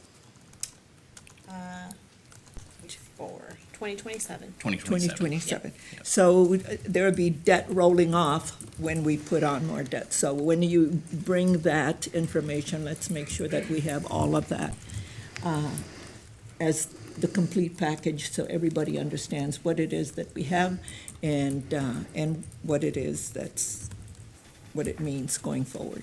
But as we look at these numbers, as Councilmember Keeley spoke to, it's not going to get cheaper. It just gets more expensive. Okay. Madam Mayor, we will certainly bring back a comprehensive view Yeah. on the financial side in November. Yeah. Councilmember Workman. I guess I was looking for the amount of certainty on that sliding scale, because as I'm looking at the maintenance facility specifically, by today's numbers is 54 million. and then a proposed construction date of 2032, that jumps up by $20 million. I mean, we could build a new fire station based on the Yeah. compounding interest and inflation. So as we prepare for this, we're not preparing for that top line, we're preparing for those projected construction start date numbers. Madam Mayor, members of the council, based on the council's current direction, obviously that could change, but the priority order that was established in July of 2022, that staff has spent the past 14 months talking about and would agree that it is likely still the best path forward. The idea would be that we would be substantially into, if the council were to provide direction to do so, Police City Hall in 2025, in terms of actually moving things forward. Fire Station 2 would need to happen in the 2029 timeframe, and that puts then maintenance in the 2032 column. So we're Councilmember almost Gustafson? over 200 200 million. Yeah, yeah. Councilmember Gustafson, did you have any thoughts? Well, I just am thinking about this over the past few years. As a council, we've taken on a lot of things. We took on wage disparities, and we took care of that. Mhm. We did staffing studies, and last year we took care of that. Our police department had their study done. We're addressing that. Now we have a space needs that has to happen, and I think the quicker we take care of it, the better we're going to be, because I agree. I mean, it could cost us $80 million more if it gets kicked down the road too long, and we won't have the space available that we need while we're waiting for that to happen. So I'm looking very forward to hearing how we're going to get this done from our finance department. I have an idea, but I just want to say that I'm really proud of this council because we've taken on some tough stuff. I mean, and Dan, you've come around to be there for that too. And it hasn't Come around from where? Well, What are you insinuating? you were Mr. 2% no more for a long time. Okay, you changed that tune a bit, which helped a lot. Well, this is capital improvements. It is, Nothing to it do is. about Yeah. But I'm just saying, it's there, and it needs to be done. It's for the future of our city. And future councils won't have to deal with this, hopefully, for a long time. And they can just worry about just the operation of the city as a whole, which would be really nice.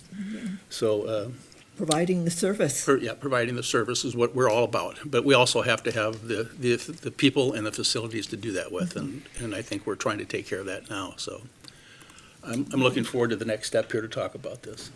Okay. Any other comments? If not, Quinn, Brooke, and our folks from KA, thank you so much. We look forward to seeing you all again. And to our city manager and our leadership team, thank you so much for all of the hard work. Mayor and Council, just so you're aware, we'll be updating our facilities pre-design landing page at burnsvillemn.gov. So certainly we'll be sharing this information from tonight's meeting, the video, the presentation that you saw, the report from CNH that staff has worked together with KA on, as well as the paper document in front of you, the project sheet that provides that summary. So you'll see that shortly. And the plan would be to be back in front of you in November, as we've discussed, to talk about potential funding paths. And then from there, we can discuss any potential next steps based on the council's priority and prerogative.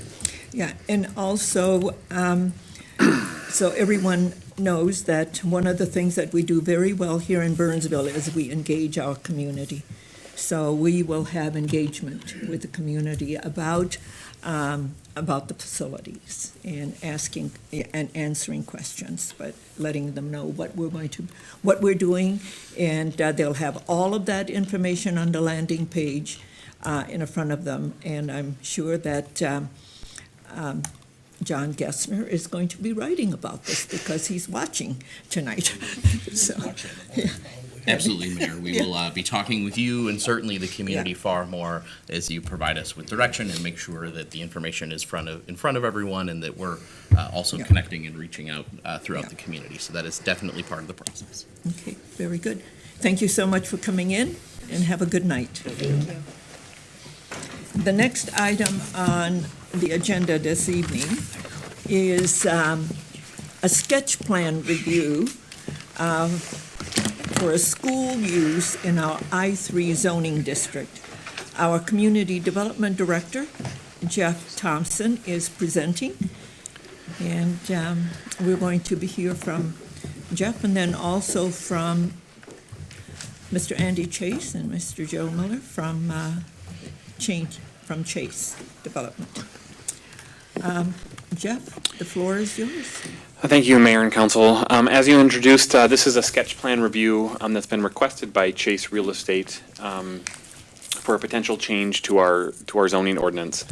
It's just a quick overview and mostly reminder for the council. A sketch plan is a process that Burnsville has used in the past to help guide really the highest level of your decision making in the land use and development realm, and that is in kind of the legislative actions that you take to develop our comp plan and our zoning ordinance. As we spend a lot of time at our regular council meetings kind of in applying our ordinances through PUDs and site plan reviews and conditional use permits. But I think our comprehensive plan is our main guiding document for our development framework, and certainly our zoning ordinance is the implementation tool to ensure we're creating a community that's consistent with our economic development, land use, and our larger development goals that the council has. So we will facilitate sketch plan review processes for those that are really the legislative action. So the major kind of examples of that are financial assistance applications, grants and letters of support or conduit financing. And then really what brings us tonight here is for any sort of comprehensive plan amendment, rezoning, or an ordinance amendment, so that we can have really a more informal discussion with the council, provide an opportunity for you to receive information, ask questions, and ultimately provide feedback to the developer and also any direction to staff. So that's kind of what we're here for tonight for the sketch plan. We're not here for requesting a formal decision of the council. This change, should the developer want to pursue it, would have to go through our formal land use application and zoning process through our planning commission and with the public hearing and ultimately back to the council. So really just, again, for receiving information and providing feedback. A quick, so just to frame the policy question up front for the council, really the direction and feedback we're requesting tonight is are you supportive of an ordinance change to allow schools as an allowable use within our I-3 zoning district? A bit of background on that. Chase Real Estate, the representatives are here today, own the Asset Executive Park on South Cross and County Road 42, kind of the northeast quadrant of that intersection. It was previously the headquarters of Asset. They've been marketing the Southerly building. It's vacant for some time. They can speak more to about their marketing efforts and their interest that they've received from that property. But have received interest from actually a number of schools, and particularly one charter school that would like to purchase the property to operate their charter school from within that office building. We have reviewed our ordinance and in working with them have determined that the I-3 zoning district as it's written today does not allow schools, not as a permitted use or conditional use, and so really we do not allow schools today in that zoning district. So the change School or any gathering. School or assembly, yes. Assembly. School or assembly, and that would include churches. Correct, churches. And so we went back and just to provide you some from context from both our comprehensive plan and the zoning district, this is really the purpose of this zoning district is to provide for warehouse, light manufacturing, and office. And the objective we're trying to achieve from a development, economic development, redevelopment perspective is to create kind of high quality. This is kind of our office campus zoning district, kind of our highest level of professional office and service, So high-quality industrial to support employment centers, business centers, corporate headquarters, and then the last piece, a diversified tax base, noting that we're fairly limited in the amount of land that we have actually set aside exclusively for this particular use. So just wanted to frame for the council's background kind of how we've articulated in the ordinance today what the objective and purpose is of this zoning district. Quick overview on schools. We allow schools in a number of zoning districts in Burnsville.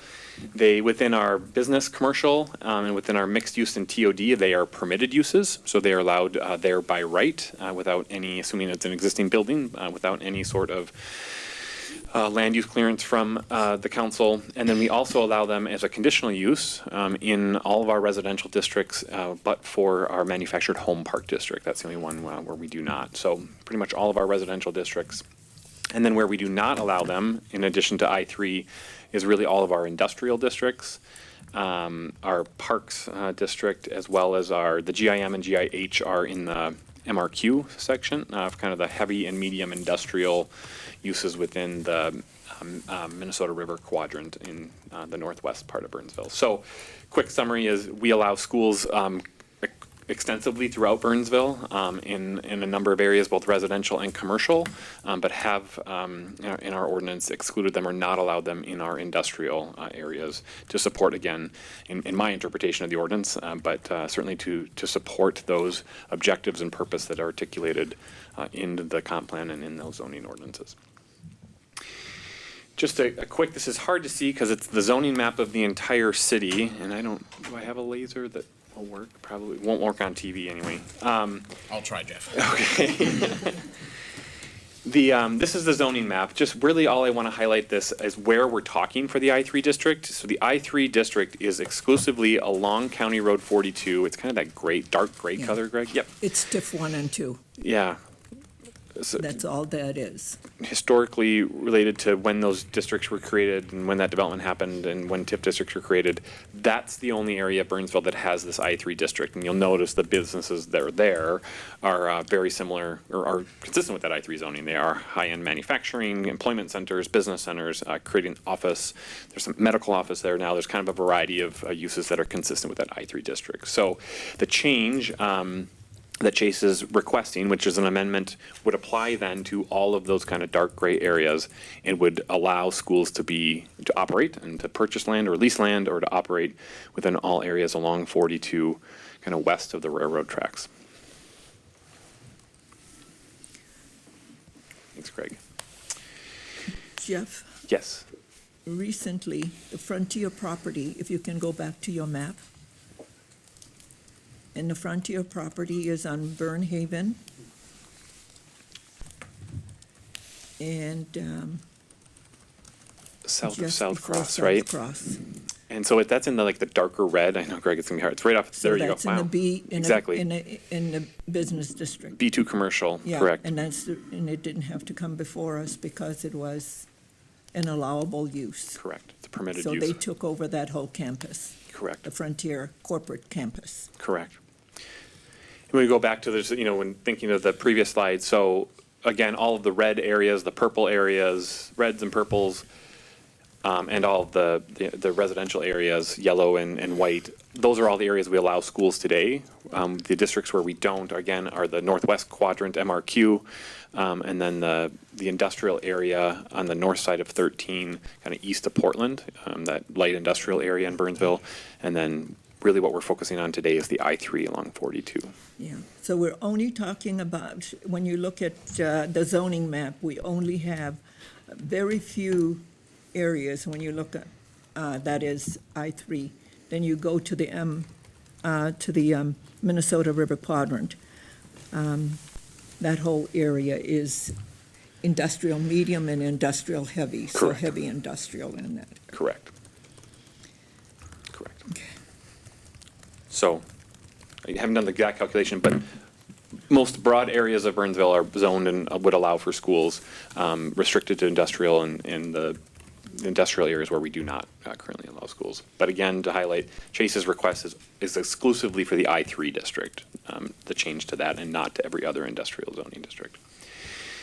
So just for your consideration, just to frame a couple questions for the council discussion tonight. One is just, are schools consistent with the land use and economic objectives of the city as articulated in our comp plan and as recognized in our ordinance?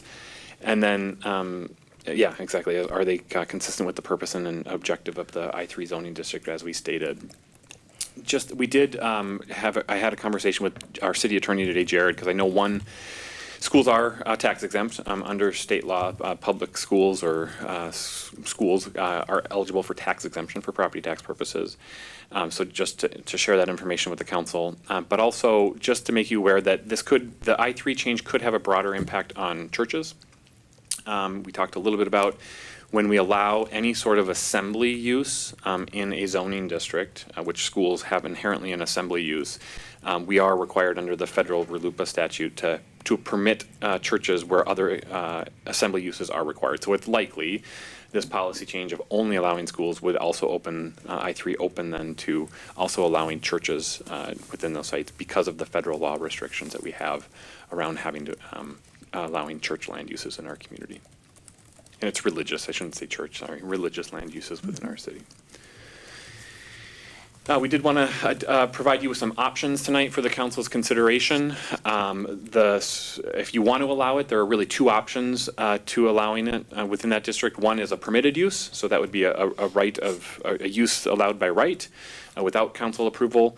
The second is allowing it, but by a conditional use permit. And that just simply allows us and the council and the public, frankly, to review school uses for any sort of potential impacts on surrounding properties. Typically with schools, those include things like where the outdoor uses are, bus and traffic, bus drop-off and bus pickup and student drop-off and student pickup, because those can be very unique to schools than to other industrial buildings, just on some of the land use considerations of schools, not necessarily the same as office. So they're very similar options. They would both allow schools, again, one as a permitted use and the second as a conditional use.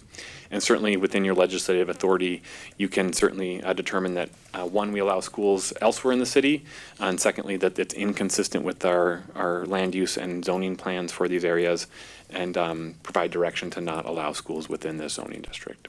So with that, Mayor, I know we have Chase here tonight as well, but I'm happy to answer any questions that the council may have. I think we'll hear from Chase. Mr. Andy Chase, Mr. Joe Miller? Yeah, The Joe floor and I is can yours. speak. And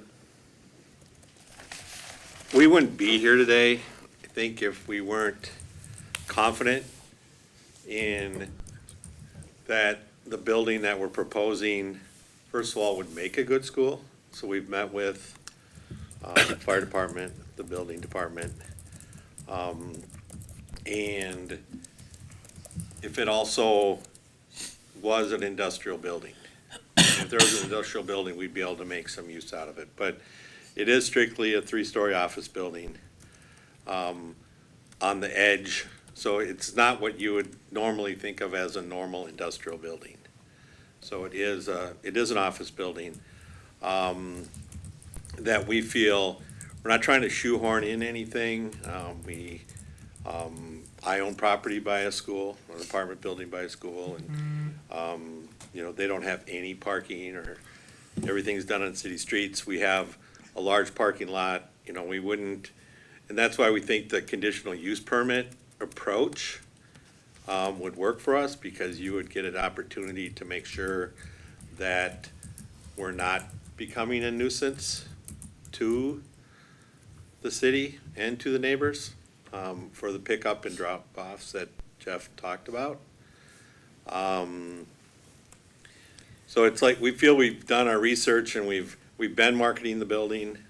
The office use just isn't there. And it doesn't seem to be coming back. And I feel in some ways we're piggybacking, because we've had these conversations for a long time with staff, and as you know, we're a apartment developer in the city, and we've kind of been watching how things have changed and how the city is, I don't know, this isn't really the correct way of looking at it, but trying to be a little more open zoning. And so that's where we think the conditional use permit makes sense, because not everybody would, you know, a school wouldn't work everywhere. And we're not trying to, you know, there are employees in a school. If this was a industrial building of that size, it could have 20 employees, 40 employees. You know, as a school, when it comes to employees, in this school, the customers we've been talking to, you know, they're saying 75 to 100 employees. So we're still kind of meeting that business. I own a building in industrial, so I followed the same thing when I built my building just up the street from this property. You know, we've worked with the architects to make sure it's a good use. The building is in great shape. You know, if the building was in great shape, you could tear it down and build another industrial building, but we've taken very good care of this building. We've upgraded, you know, the whole interior, the HVAC systems over the last 7 years as we've owned it. So tearing it down would just be a shame. I mean, it's a beautiful building. Yeah, I can add a few other things. We actually initially applied for a B1 rezoning application, thinking there were so many overlapping uses, including a daycare. You could have a daycare currently in an I3. You can have certain types of educational, you can have, I don't know how you describe it, instructional, business schools, but you can't have a school. So we're not asking to go and ask for all I3. We're just here because we have a building that's empty, it's been sitting empty, and we need a new user, and we've had 5 charter schools approach us. We've had 1 church, and we've had 0 office. So we'd love to hear your input, and we hope we can provide new life to this building and give it, and repurpose it to a new user. There you go. Councilmember Keely? Well, first off, when I was reading our I3, and you pointed out some of the questions I had, is we seem to allow every kind of education except the word school, although it is noted in business school, so maybe adults. But then you have daycare, nursery in there, so there's children. Instructional learning centers, that could be any age. It's almost like this is in our background. I3 zoning district allows trade and business schools, daycare, nursery, instructional, and learning centers as a permitted use. And I thought, isn't that a description of a school in a way? So I think there's a little bit of terminology dance here to try and allow certain things within this district that really sound a lot like a school, but maybe aren't, except for the business school, which is a school. And so at first I thought it was maybe trying to keep it more adult, I guess, and not children, but with the daycare in there, which is a natural supporting service for people who work in an office building, to allow a daycare to be in that building or in an adjacent building to support the folks that are working there. So I think that's a smart move. So my question was, as I was writing notes when I read that, I thought, why did we keep schools out of this area? But I kind of get it. So I like the CUP approach. I think that's the way to go, personally, on this project, especially in this zone. And Andy, you pointed that out. I think your rationale was spot on. I think we've done CUP for religious assemblies in Not an I. some of our CIs, just not I3, but maybe No, I1 and I3. 2. Zones can be, I think cities are being challenged more than ever these days with zoning laws. Certainly there's some groups out there that are saying zoning laws shouldn't be on the books, that people should do whatever they want with their property. But I think as a planning tool, zoning is obviously very important, and it's a very good tool. They don't own it. But it's clear to me that the market forces have changed. I feel like we've had this discussion, and I know Dan is smiling because we have. We've had this exact same discussion before, but we've also had similar discussions where a user wants to go into the Lark Industrial Park. and it's an entertainment place, or it's an archery place, or it's a fitness place, or it's maybe it's a tap room, or it's a brew house. All of these uses were never envisioned when that area was developed as an industrial park 50, 60, or 70 years ago, right?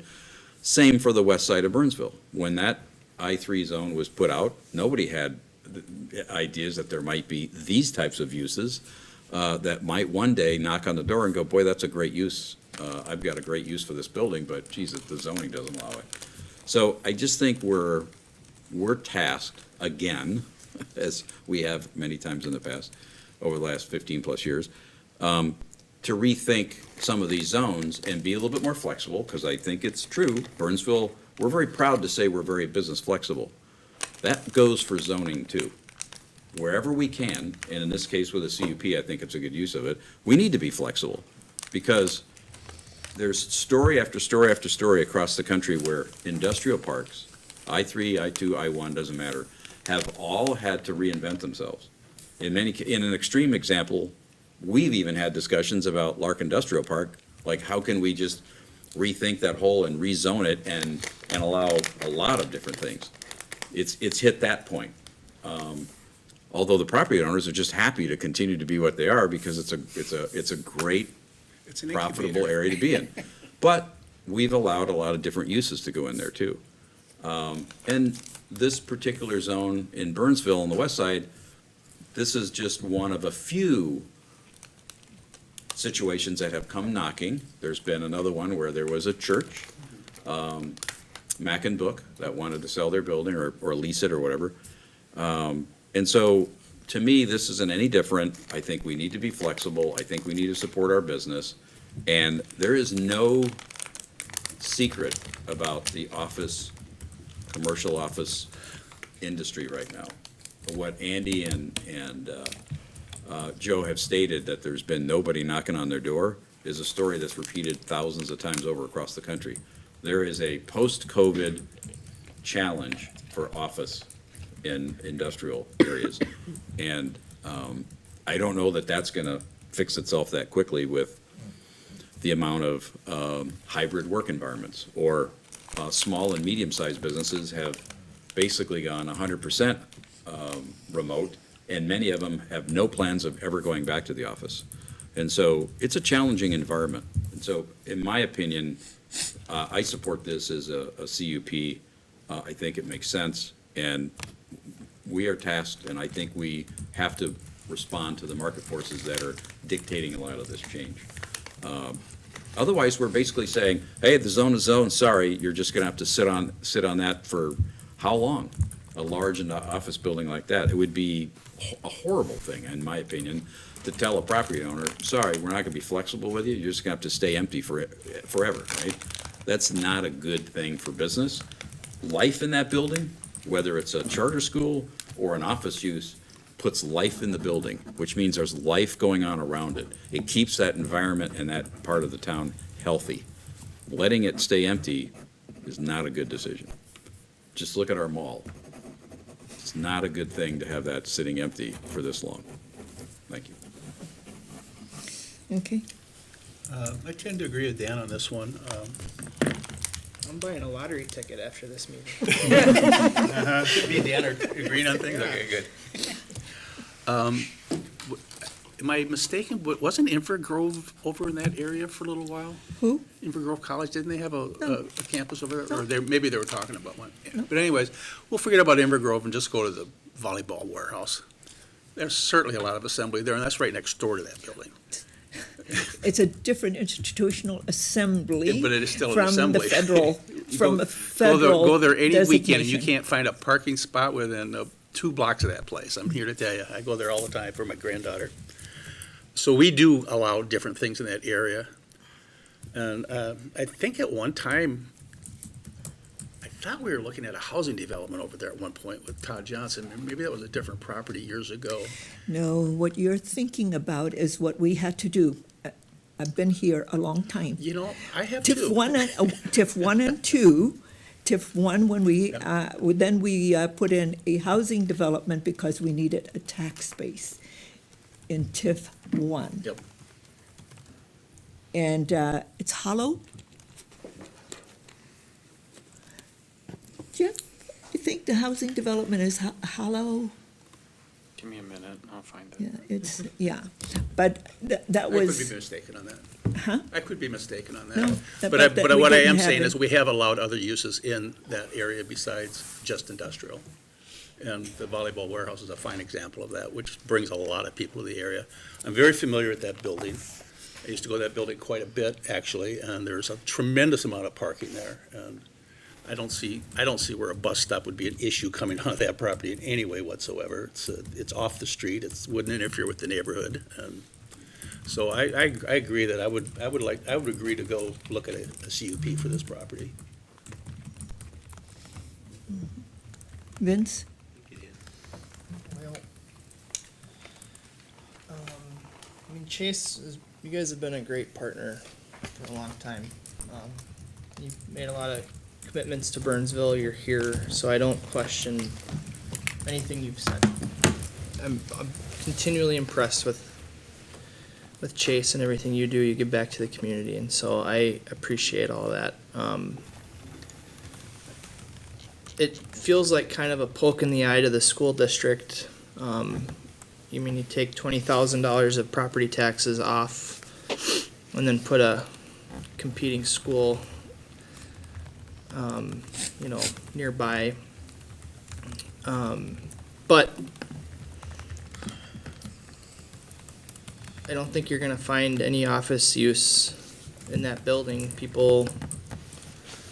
They're talking about converting the towers downtown into residential because people aren't going back to work in office buildings since COVID.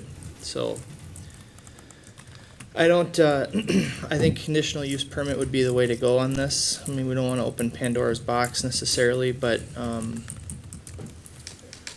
I don't want to handcuff Chase if they've got people knocking on their door with a school use here. It's a beautiful building. I think it would fit a school well. And it is in an industrial area, but that building certainly is not an industrial building by any means. It's a nice office building and surrounded by industrial buildings. So I'd be okay with it under a conditional use permit. Jeff, what are the unintended consequences of going with an conditional use permit? Because what we're doing is we're setting a precedence in the I-3 area. And so what are the unintended consequences? Mayor, council, if I could probably predict all the unintended consequences, they would probably be intended. But I think the biggest thing to keep in mind is for a conditional, like the distinction between a permitted use and a conditional use is important. Yeah. But the policy change on both of those is we are allowing schools within all of these properties, right? Yeah. There is limited council discretion, right? If we were to amend the ordinance to allow for conditional use, it's essentially saying schools are allowed and we will permit schools here provided they meet some additional conditions that other land uses don't. And it's particularly going to be around the things we've talked about. So I guess the only unintended consequence I can think of at the top of my head is that as we change I-3 to conditional use permits, just for the council to recognize that will allow schools then in all of those properties we talked about. And some may convert and some may not, but it would be a policy change to allow them within all those districts. Would it wouldn't allow us- churches? It would allow churches, yes. Yeah. So can you wouldn't- pull up that map again, please? Because for me, so Andy and Joe, I hope you understand, for me, when I look at this, it's the change in land use. Right now in Burnsville, we have a very balanced land use, and this is a small little area that has industrial, I-3. And where schools are all over the place, and we just had a school take over a big commercial property, Frontier Campus on Burnhaven. So as I look at that, it's no different from you looking at your income. And you say, okay, I'm going to take X number of dollars off my revenue, because, and then the unintended consequence is that then anybody else can do that, and they're not on the property tax rolls. And at the same time, the level of service demand continues to go up. And it's always a lot of pressure for us every budget time to take a look at all of these things. So when I look at how we do operations here in the city, it's all, we provide, we're a business and we provide service. We have one area for revenues that come in to fund the services to the community. That's police, fire, and parks, and public works, etc. And that comes from our property tax. So when I look at this map and I see that we have that, if we do a conditional use, and you know, I was also thinking about this. I don't know how long you owned, you bought asset marketing, because I remember when we put that in. I think it was Abdallah built was- 94, and we probably bought it in 15. In 15? Yeah, So they were because there it for went 20 in, years. because it was in 90, I think it was 97 or 98. Dakota County says 96. 96. So it was in the 90s. Yeah, so the thing is about that is that Abdallah was looking for a site. That would have been a really good site for Abdallah's at the time because it meets what they were looking for. And they went to Apple Valley because there wasn't any other land in Burnsville for them to expand. Yeah, we were kind of hoping we might be able to do something with them. Pardon? But the timing wasn't right. Yeah. Yeah, we were No, hoping the same thing. I understand, but you know, so, and I understand the challenges post-pandemic and what business are doing. I read a lot in the urban land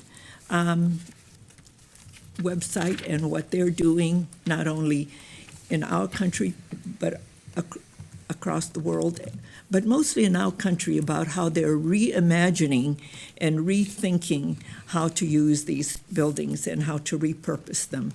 And some of them are doing makers out of that, where entrepreneurs are coming together and all of that. So for me, the conditional use is a tool that's available for you to do this, and I hear 3 of my colleagues that are saying that they're okay with it, which means that you're going to get it. You're going to get a conditional use.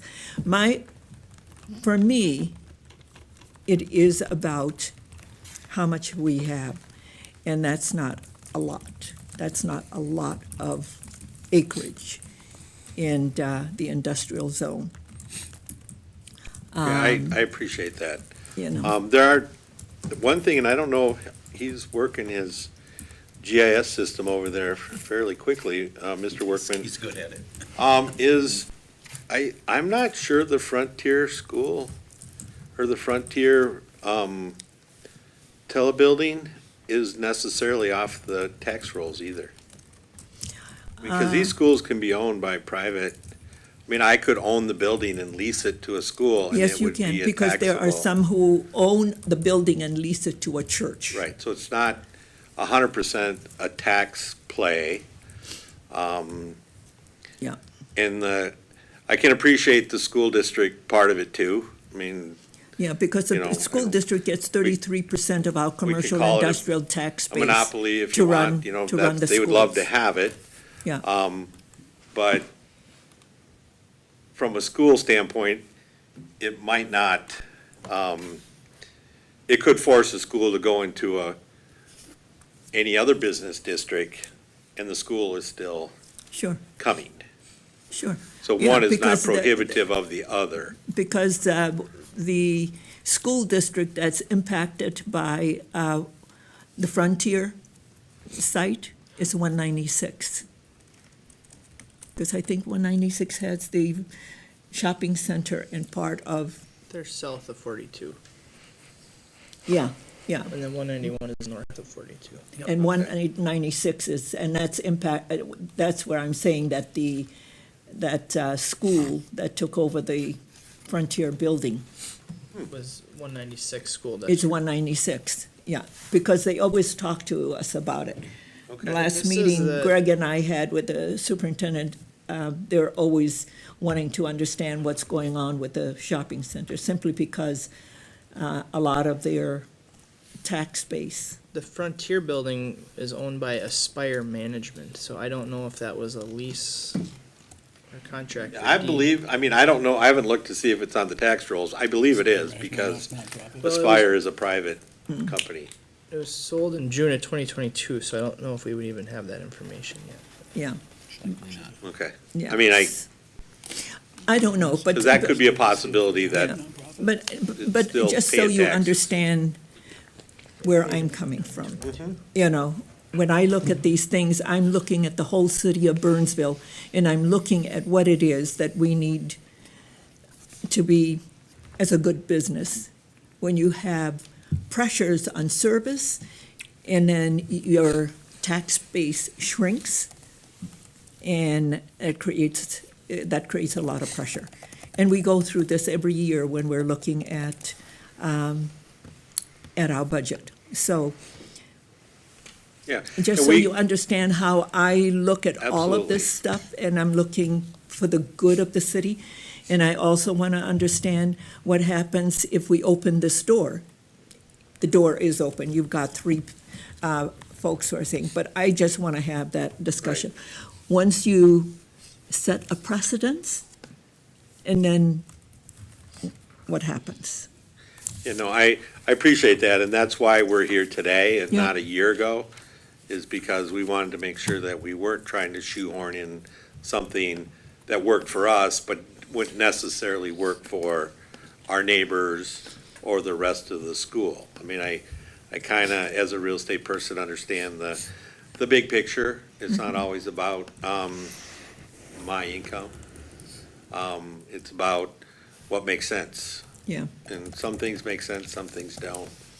But with the office, the amount of room we have, minimum impact, and, you know, with all the B in the, you know, where it's allowed with similar type buildings. So it's a zoning thing, but the building is set up for it. We're not trying to put a church in a warehouse or anything like that. Yeah. So we had them too.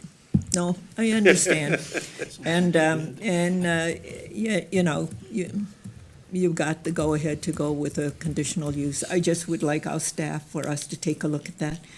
And we look at a CUP, and I don't know if there are any other guidelines that we want to put in place, but it also really has a direct impact on our economic development strategies.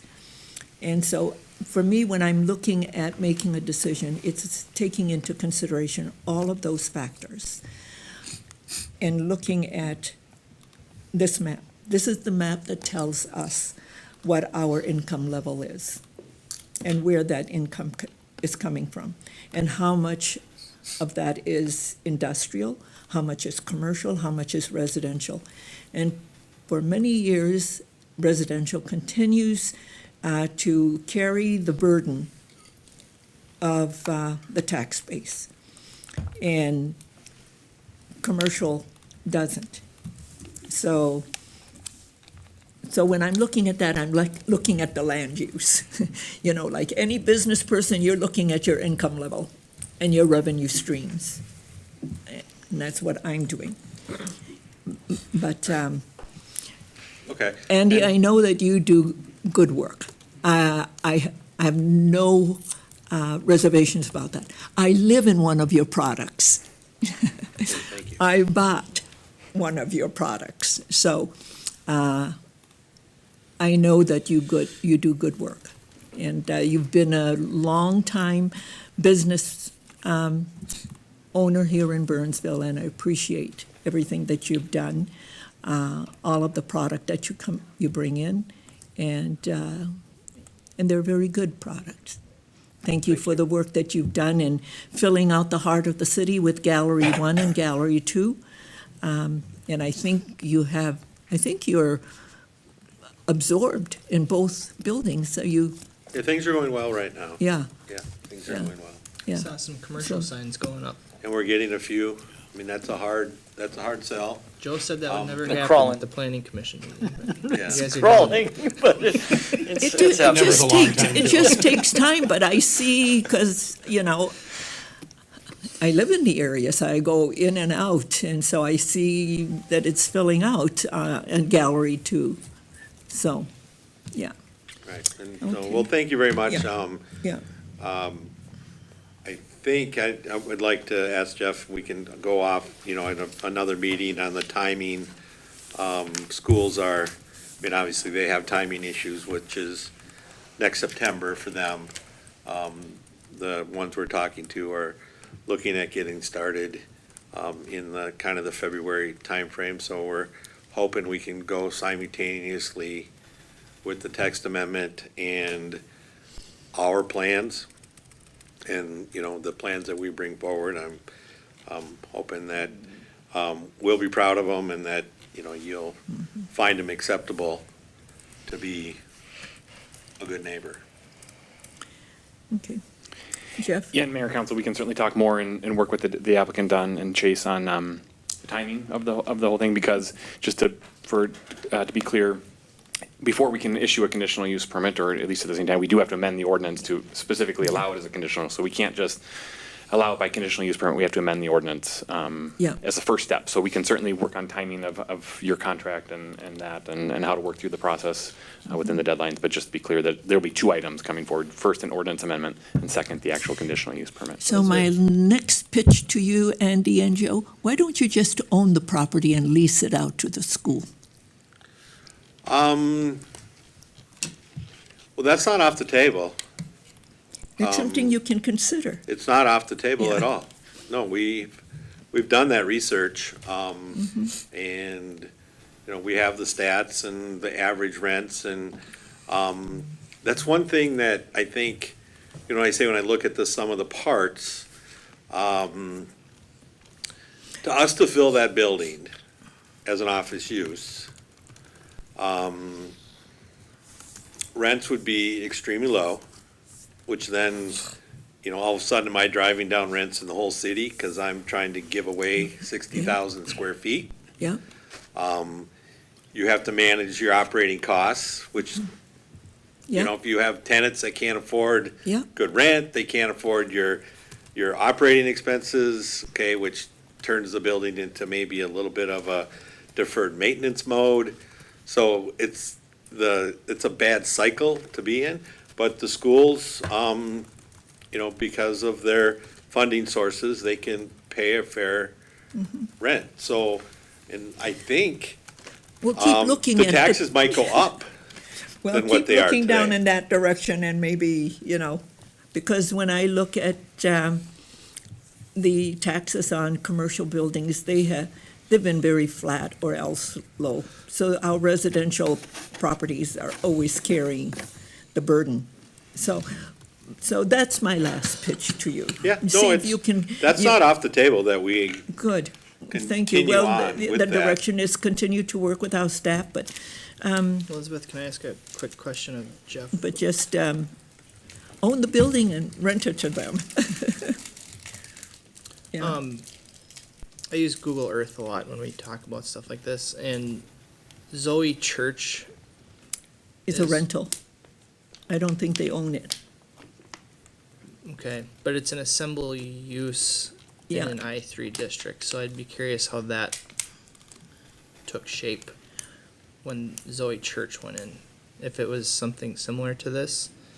Because it looks like it could fall under that green Yeah. spot It's just south of the over I3. it's further off of Irving. It's closer, yeah, it's on Burnsville Parkway, down south of 42. Mhm. Yeah. But it sits in what looks like an I3 district, so I'm just trying to use that as a point of reference as we discuss this too, because Yeah.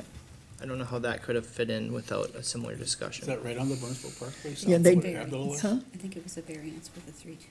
Yeah, it's, Is that South of a so, storage. It's across the street from Mac there. is, looking at this and it, so it I'm is, looking it up, but yeah, because. I mean, I don't think- need anything this second. I saw it and I thought, well, that's sitting there and kind of in the same vein as what we're discussing with Chase, so. The So, Frontier building is still paying tax. if I remember, Yeah, because it doesn't look like the school owns it. No. no, Anyways. yeah. So, Okay, well, thank you for your time. You know, well, you're very welcome. You and guys thank have you. a big project ahead of you in the next 10 years, so. Yeah, But I guess as a resident of the community, anybody you want to ask me any questions on it sometime, I'm happy to give you my input. yeah, no, yeah. And thank you so much for everything. Thank you, Andy and Joe, and yes, work with Jeff. Yeah, as you thank go you. forward. It was nice Yeah. to meet you. Bye, guys. But keep that thought about owning the property and Okay. embracing it. Thank you. That'll maintain the integrity of our land use. Yeah, thank you so much. Okay, moving on.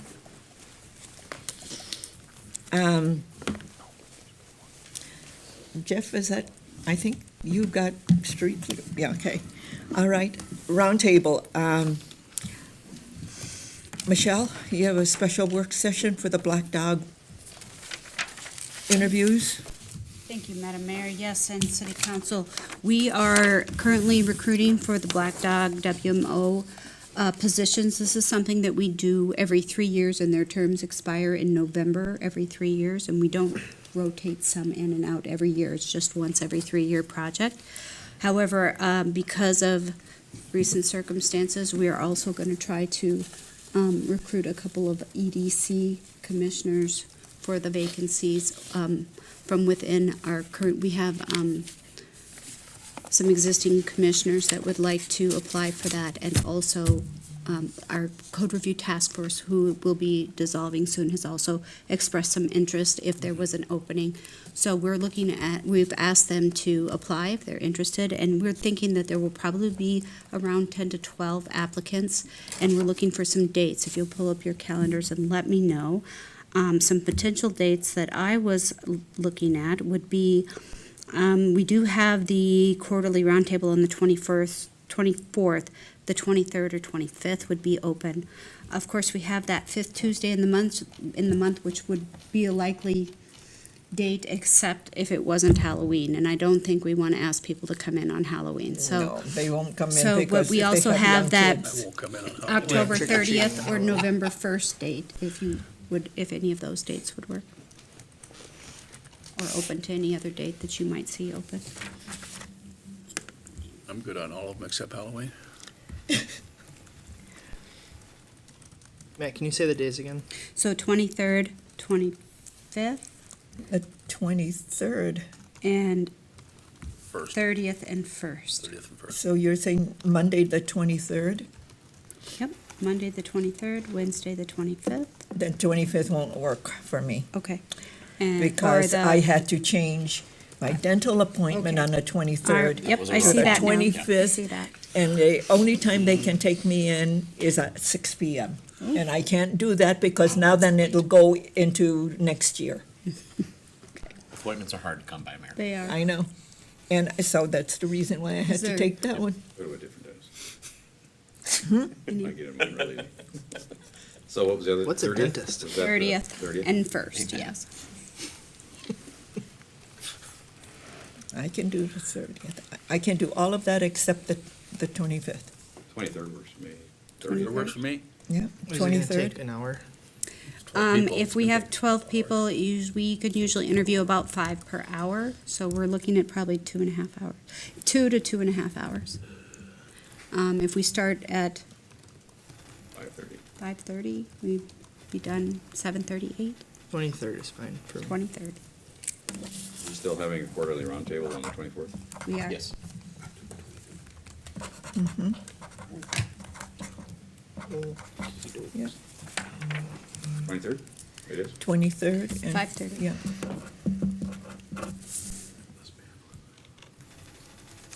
Okay. Michelle, that gives you and your team enough time to recruit and deal with other vacancy issues. We You're will. good to go. Or We have already Your miracle workers. Okay. Michelle, the next item on roundtable is yours, and this is the November 14th work session. Thank you, Madam Mayor. Yes, the November 14th work session, we will anticipate that a couple of our council members will be absent. And in an effort to make sure that all of you can be present for the discussion, we wanted to reschedule that. If we're looking at November, the 28th is typically set aside for an extra budget session if needed. It doesn't appear that we're going to be discussing the budget on that evening, so that seems like it would be a good. It's already on our schedule anyway. It's already on your schedule because Yeah, no, we we're thought- having aren't we having a? So, Madam Mayor, members of the council, you would have a regular Adopt- council meeting to, Yeah. as you directed, and has To been adopt the posted. budget. Oh, that's The right. truth and taxation hearing, so Yeah. your final levy and final budget. So then we would That's on just the simply. 28th. We would simply move the work session to the same night, Yeah. much Right like after we've the done regular before. session. We'll Yeah. take a break, reset the room. Yeah, Um, we can do that because would all afford we, the opportunity yeah. for those of you who are traveling to NLC because we to only have. participate, and frankly, it will be an important discussion. We are planning, as we talked earlier this evening, to bring funding paths for the pre-designed municipal facility projects back to you for further discussion. Yeah, because the only thing I'm gonna find out tonight. we have on that council meeting is the budget TNT. Correct. And then we can adjourn and then go into the, What dates are you talking about? This would be Tuesday, November 28th. It was already on our schedule for a work session anyways. yeah. Yeah. It- Correct. Yeah, it was, and then when we had the max tax, we confirmed that we will do the TNT on the Budget discussion on 28th. the same night, yeah. And just to refresh your memories, obviously, Councilmember Schultz is absent this evening, but we did confirm when we rescheduled TNT, your Yeah. final levy, final That she is back, meeting, that she is back for that meeting. yeah.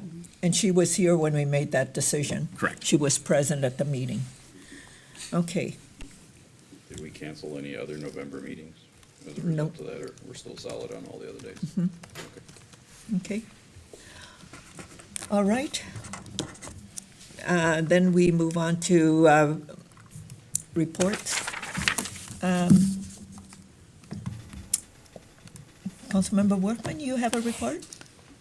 Nope, it was a slow month for me, so I have nothing to Okay. report. Councilmember Gustafson? Well, this Thursday will be our very first board meeting for Metro Cities. So I just got my agenda today, 106 pages of policy that I have to read over by then. Yeah, because we've finished our work, and so it all goes to the board. So it's, yeah, Yeah. there. So I'll have to report next month about that meeting. Okay. Councilmember Keely? I just wrapped up Metro Cities Transportation and General Government. Yeah, Our so pre- Hugo and I pre-summertime wrapped meeting. up 2 weeks ago, right? With our Metro Cities meeting, yeah, with, Always some healthy debate and good compromise for good outcomes from the group. Very diverse group of opinions on these committees, but very enjoyable. STA, Governor's Metropolitan Governance Task Force, met in late September. Of particular interest was a recap given by Commissioner Mary Liz Holberg of the Blue Ribbon Committee on Metropolitan Governance. And there was a note about how suburban providers are working with Met Council and Transit Today, which we actually have a very collaborative relationship. However, we're still battling for funding. By comparison to other markets. And I invited or suggested that we invite the STA board chair, Mike Wang, and Luther Widener, our MBTA executive director, to present STA growth and funding challenges at the I-35 Solutions Alliance this Thursday. So looking forward to that. A lot of eye-opening information in there. And then the Burnsville Chamber Public Policy Committee this Friday is having a Be Informed event on diversity, equity, and inclusion in workplace. Whitney Harvey from Minnesota Chamber of Commerce is presenting to help companies determine if their DEI efforts are appropriate for their business. So, good educational deal. And that is it. Okay. And